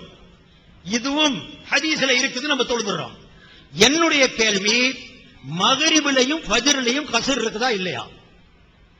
ஹதீஸ கொண்டு சொல்லணும், ஹதீஸ கொண்டு சொல்லணும். நம்ம செய்யல, நீங்களும் செய்யறது இல்ல. மகரிப 3 தொழுகிறோம், ஃபஜ்ர 2 தொழுகிறோம். தொழுகையில லைஸா அலைக்கும் ஜுனாஹுன் அன் தக்ஸுரு மினஸ் ஸலா இன் கிஃப்தும் அன் யஃப்தினக்கும் அல்லதீன கஃபரு வந்திருக்குது. ஹஜ்ரத் ஆயிஷா நாயகி சொல்றாங்க ரலியல்லாஹு அன்ஹா, பயணத்துல இந்த 2 ரக்காத்து தான் அசல் தொழுகை, ஊர்ல இருக்கும்போது தொழுகை அதிகப்படுத்தப்பட்டதுன்னு சொல்றாங்க. ஹதீஸ்ல வருது. தன்னுடைய ஊரில் இருக்கும் பொழுது 2 ரக்காத்து தான் அசல், இது 2 ரக்காத்து தொழுகை தான் அசல். அதுக்கு பிறகு பயணத்தில் போன அந்த 2 ரக்காத்தையே வைக்கப்பட்டுச்சு. உள்ளூர்ல இருந்தா அது 4 ஆக்கப்பட்டதுன்னு வந்துச்சு. 2க்கும் 4க்கும் சொல்லப்பட்டிருக்கு. என்னுடைய கேள்வி, மகரிபுடைய தொழுகையில எத்தனை ரக்காத்து தொழணும்? குர்ஆன் ஹதீஸை வச்சு சொல்லணும். எல்லாரும் நம்ம செயல்படுறது 3 தான். ஃபஜ்ர்ல நம்ம 2 ரக்காத்தை தொழுகிறோம், 1 ரக்காத்தை குறைச்சிக்கிறது இல்ல. மகரிபுல 2ஆகவோ 1.5ஆவோ ஆக்கிக்கிறது இல்ல. நம்ம தொழுதுகிட்டு இருக்கிறோம். இது எந்த அடிப்படையில சொல்றீங்க? அதை சொல்லுங்க. எந்த அடிப்படை? கியாஸ் வைப்பீங்களா? இல்லாட்டி ரசூலுல்லாஹி ஸல்லல்லாஹு அலைஹி வஸல்லம் மகரிபுல வந்து முழுமையா தொழுதுக்கண்டு எங்கேயாவது வெளிரங்கமா சொல்லி இருக்கிறாங்களா? அல்லது குர்ஆன்லயே இது தன்ன தெளிவா சொல்லப்பட்டிருக்குதா? இல்லையே. இது இஜ்மாவை கொண்டுதான் அது ஊர்ஜிதமாகுதுன்னு சொல்றோம். குர்ஆன் ஹதீஸ்ல தெளிவா சொல்லப்படல, சமுதாயம் ஏத்திருக்குது. அறிஞர் பெருமக்கள் ஆய்வுடைய அடிப்படையிலையும் அப்ப இருந்து ஆரம்பிச்சு இன்னைக்கு வரைக்கும் தொழுதுகிட்டு இருக்கோம். இதை நீங்கள் நம்ம அங்கீகரிக்கிறோம். இதுக்கு பேரு தான் இஜ்மான்னு சொல்றோம். வேற எதுக்கு இஜ்மான்னு சொல்ல போறோம் நம்ம? அதே மாதிரி நம்ம ஹைதுக்கார பெண், ஒரு மாதவிடாய் நிலையில் இருக்கக்கூடிய பொம்பளை நோன்பு வைக்கிறது இல்லைன்னு தெரியும். அவ தொழுகவும் மாட்டா, நோன்பும் கிடையாது. அதே நேரத்தில் ஹைதுடைய காலத்தில் நோன்பு நோக்க கூடாது, நோன்பு வைக்கிறது சரியில்லை. அப்படி வச்சா அப்ப அந்த காலத்தில் விடக்கூடிய அந்த நோன்ப பிற்காலத்தில் நோக்க வேண்டியது இருக்குதே. இஜ்மா தானே சொல்றோம். இஜ்மா தானே வச்ச நோன்பு நோக்கணுங்கிற, தொழுகையை விட்டு சொல்றோம், நோன்பு மட்டும் நோக்கணும்னு சொல்றோம். ஒரு மாதவிட காலத்தில் விடுபடக்கூடிய தொழுகைகளை திரும்ப கலா செய்ய வேண்டிய தேவையில்லை. நோம்ப கலா செய்யணும்னு சொல்றோமே. இது நீங்களும் செய்யறோம், நம்மளும் செய்யறோம், நம்ம சட்டங்களை சொல்றோம். இது குர்ஆன்லயும் ஹதீஸ்லயும் பலமான ஹதீஸ்கள்ல தெள்ள தெளிவா சொல்லப்பட்டிருக்கா. இஜ்மாங்கிற முறையில தானே அதை எடுத்து சொல்றாங்க. அதே மாதிரி சகோதரர்களை, இது மாதிரி ஏராளமான உதுவே செய்யறோம். உது செய்யும் போது தண்ணினாலதான் உது செய்யறோம். மற்ற பொருள்களை கொண்டு உது செய்தால் உது கூடாதுங்கிறது கூட இஜ்மா தான். தண்ணீரை கொண்டு உது செய்யணுங்கிறது தெரியும். தண்ணீர் இல்லாத நேரத்தில் மண்ணை கொண்டு நம்ம தைமம் செய்யறதுங்கிறது தெரியும். ஒரு மனிதன் உடம்புல நஜிசு பட்டுச்சுன்னா ஒரு மோரை ஊத்தி கழுவலாம், ஒரு இளநீர் தண்ணீரை ஊத்தி கழுவிடலாம். ஆனா உது செய்யறதுக்கு அந்த இளநீர் தண்ணீரை பயன்படுத்த முடியுமா? கூடுமா? கூடாதா? கூடும் சொன்னாலும் ஆதாரம் சொல்லணும், கூடாதுன்னு சொன்னாலும் ஆதாரம் சொல்லணும். நீங்க சொல்ல முடியுமா? முடியாது. ஆனா முழு சமுதாயமும் என்ன ஏற்றிருக்குது? தண்ணீர் அல்லாத மற்ற பானங்களை கொண்டு ஒது செய்தால் அந்த ஒது கூடாதுங்கக்கூடிய சட்டமும் இஜ்மா. சின்னஞ்சிறுசுல இருந்து பெண்ணும் பெருசு வரைக்கும், ஹலால்ல இருந்து ஹராமு வரைக்கும் எண்ணற்ற சட்டங்கள் இருக்குது. குர்ஆன்லயும் ஹதீஸ்ல அது தெளிவா சொல்லப்படல. அது அறிஞர் பெருமக்களுடைய ஆய்வுடைய அடிப்படையிலோ அல்லது அவர்களுக்கு கிடைத்த பலவீனமான ஒரு ஹதீஸுடைய அடிப்படையிலும் கூட, அல்லது பல்வேறுபட்ட ஹதீசுகள் இருந்து எதையாவது ஒன்றை தேர்ந்தெடுப்பதனுடைய அடிப்படையிலும் கூட அவர்கள் அதை எடுத்து செயல்படுத்துறாங்கன்னா அதுக்கு பேரு இஜ்மான்னு சொல்றோம். நான் சொல்றேன், ஆலிம்களோ அறிஞர் பெருமக்களோ ஆய்வாளர்களோ ஆதாரம் இல்லாம சொல்ல போறதில்லை. ஆனா அந்த ஆதாரம் தெளிவா இருக்காது. குர்ஆன்லயும் ஹதீஸ்லயும் ஆய்வு செய்யறாங்க, இஸ்லாமிய அடிப்படையை வச்சு யோசிச்சு பார்க்கறாங்க. அதற்கு முரண்பட்டு இருக்கக்கூடிய செயல்களை விட்டுட்டு முறைப்படுத்தப்பட்ட செயல்களா இருந்தா அதை செயல்படுத்தி காட்டுறாங்க. இதுக்கு பேரு இஜ்மான்னு சொல்றோம். குர்ஆன்லயும் ஹதீஸ்லயும் தெளிவா இருந்தா அவங்க இந்த மாதிரி ஆய்வு செய்ய வேண்டிய தேவையே இல்லை சகோதரர்களே. ஆக இப்படி நிலையில தான், இல்லாவிட்டால் என்னவாயிரும்? அல்யௌம அக்மல்து லக்கும் தீனக்கும், இந்த மார்க்கம் உங்களுக்கு பூர்த்தியா இருக்குதுன்னு அல்லாஹ் குர்ஆன்ல சொல்லிட்டான். வெளியில இருக்கக்கூடிய ஆயத்து, தெளிவா இருக்கக்கூடிய ஆயத்து ஹதீஸ மட்டும் வச்சு எடுப்பட்டா ஆயிரக்கணக்கான மசாலாக்கள் தீர்வு இல்லாம போயிடும். அதை எடுக்கிறதுக்கு, மசாலாக்களுக்கு விடிவு சொல்ல, தீர்வு சொல்லுவதற்கு 2 வழி. ஒன்று கியாஸ் செய்யணும். கியாஸ் தனித்தனி மனிதன் செய்வாங்க. அவர் செய்வார், இவர் செய்வார், நான் செய்வேன், நீங்க செஞ்சுக்கலாம். இதையே ஒன்று விட்டு செஞ்சுட்டா அது பெரிய இஜ்மான்னு சொல்றோம். வேற எந்த வித்தியாசமும் இல்ல. தனியா இருந்தா ஏத்துக்கிறோம், ஒன்னா சேர்ந்தா ஏத்துக்கிற மாட்டோம். அது ஒரு பெரிய குழப்பமான நியதின்னு சொல்றது, அது குழப்பத்துக்கு தான் நீங்க வழிவகுக்கிறீங்களே தவிர விஷயத்தில் எந்த குழப்பமும் அல்ல. தெளிவாக சொல்லப்படாத நிலையில் அந்த இமாமு சொன்னாரே, இந்த இமாமு சொன்னாரே, ஒவ்வொரு இமாமும் சொல்லி இருப்பாங்க. பல இமாம்களுடைய விஷயத்துல அவங்களுக்கு தெரிந்த தகவலை வச்சு இஜ்மான்னு சொன்னாங்க, சில பேர் தெரியாத தகவலை வச்சு இஜ்மா இல்லைன்னு சொன்னாங்க, மறுத்திருப்பாங்க. நான் இஜ்மாவிற்கு சொன்ன வரைவிலக்கணம், ஒரு தாரீஃபு தெளிவா சொல்லி இருக்கிறேன். இப்ப இதுக்கு நீங்க மறுத்து பேசி வேற விதமான ரூட்ல கொண்டு போறதுங்கிறது மக்களை திசை திருப்புறதானே தவிர சத்தியத்தை எடுத்து வைக்கிறதுக்கு இது காரணமாக சோதர்களே. அதே மாதிரி உங்களுக்கு தலாக்குடைய விஷயத்தில் எடுத்து சொன்னேன். அத்தனையும் தெள்ள தெளிவா எடுத்து வச்சேன். அதுக்கு நீங்க அவர் இப்னு தைமியா எழுதிருக்கிறாரு, இன்னாரு அடுத்தாங்க, அதுக்கு சனதோட இருந்தா கொடுங்க, நாங்க பாக்குறோம்னு சொல்லி இருக்கிறோம். இருந்தா எடுத்து சமர்ப்பிங்க. அதுக்கு டைமும் சொல்றோம். நீங்க கையில வச்சுக்கிட்டு தான் பேசணும்னா இதுக்கு கூட நீங்க கையில வச்சுக்கிட்டு தான் பேசியிருக்கணும். நம்ம அதை சொல்லல. இருந்தா கொடுங்க, நம்ம ஆய்வு செய்யறோம். இருந்துச்சுன்னா நம்ம வர்றோம்னு சொல்றோம். இமாம் அபு ஹனீஃபா ரஹ்மத்துல்லாஹி அலைஹி மூக்குல சஜ்தா செய்யலாம்னு சொன்னாரு, நீங்க அதுக்கு பதில் சொல்லலன்னு சொன்னாரு. அது ஒரு பெரிய விஷயமே இல்ல. எல்லாருமே நெத்தியில தான் சஜ்தா செய்வாங்க. இமாம் அபு ஹனீஃபாவோட 80 வருஷம் தொழுதிருக்கிறாரு, என்னைக்கு மூக்குல சஜ்தா செஞ்சிருக்க மாட்டாரு. அவரும் நெத்தியில தான் சஜ்தா செஞ்சிருப்பாரு. நெத்தியில மூக்குல செய்யலாமாங்க கூடியது ஒரு சட்ட பிரச்சனையா சொன்னார்.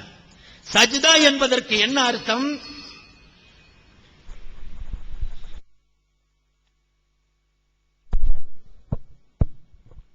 அஸ்ஸலாமு அலைக்கும் வரஹ்மத்துல்லாஹி வபரகாத்துஹு. அன்பான சகோதரர்களே, இத்துடன் இன்றைய விவாதம் நிறைவு பெறுகிறது. இன்ஷா அல்லாஹ் நாளை காலை சரியாக 10 மணிக்கு விவாதம் தொடங்குகிறது. பார்வையாளர்கள் அனைவரும் 10 நிமிடங்களுக்கு முன்பாகவே தங்கள் இருக்கையில் வந்து அமருமாறு மிக தாழ்வோடு அன்போடு கேட்டுக்கொள்கிறோம். அஸ்ஸலாமு அலைக்கும் வரஹ்மத்துல்லாஹி வபரகாத்துஹு. அஸ்ஸலாமு அலைக்கும். தமிழ்நாடு தௌஹீத் ஜமாத்தினுடைய சகோதரர்கள் சரியாக நாளை காலை 9:50க்கெல்லாம் கரெக்டாக வந்து அமர்ந்து விடுங்கள்.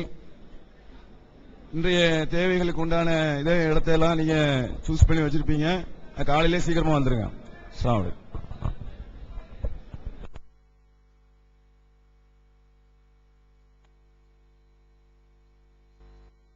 Allah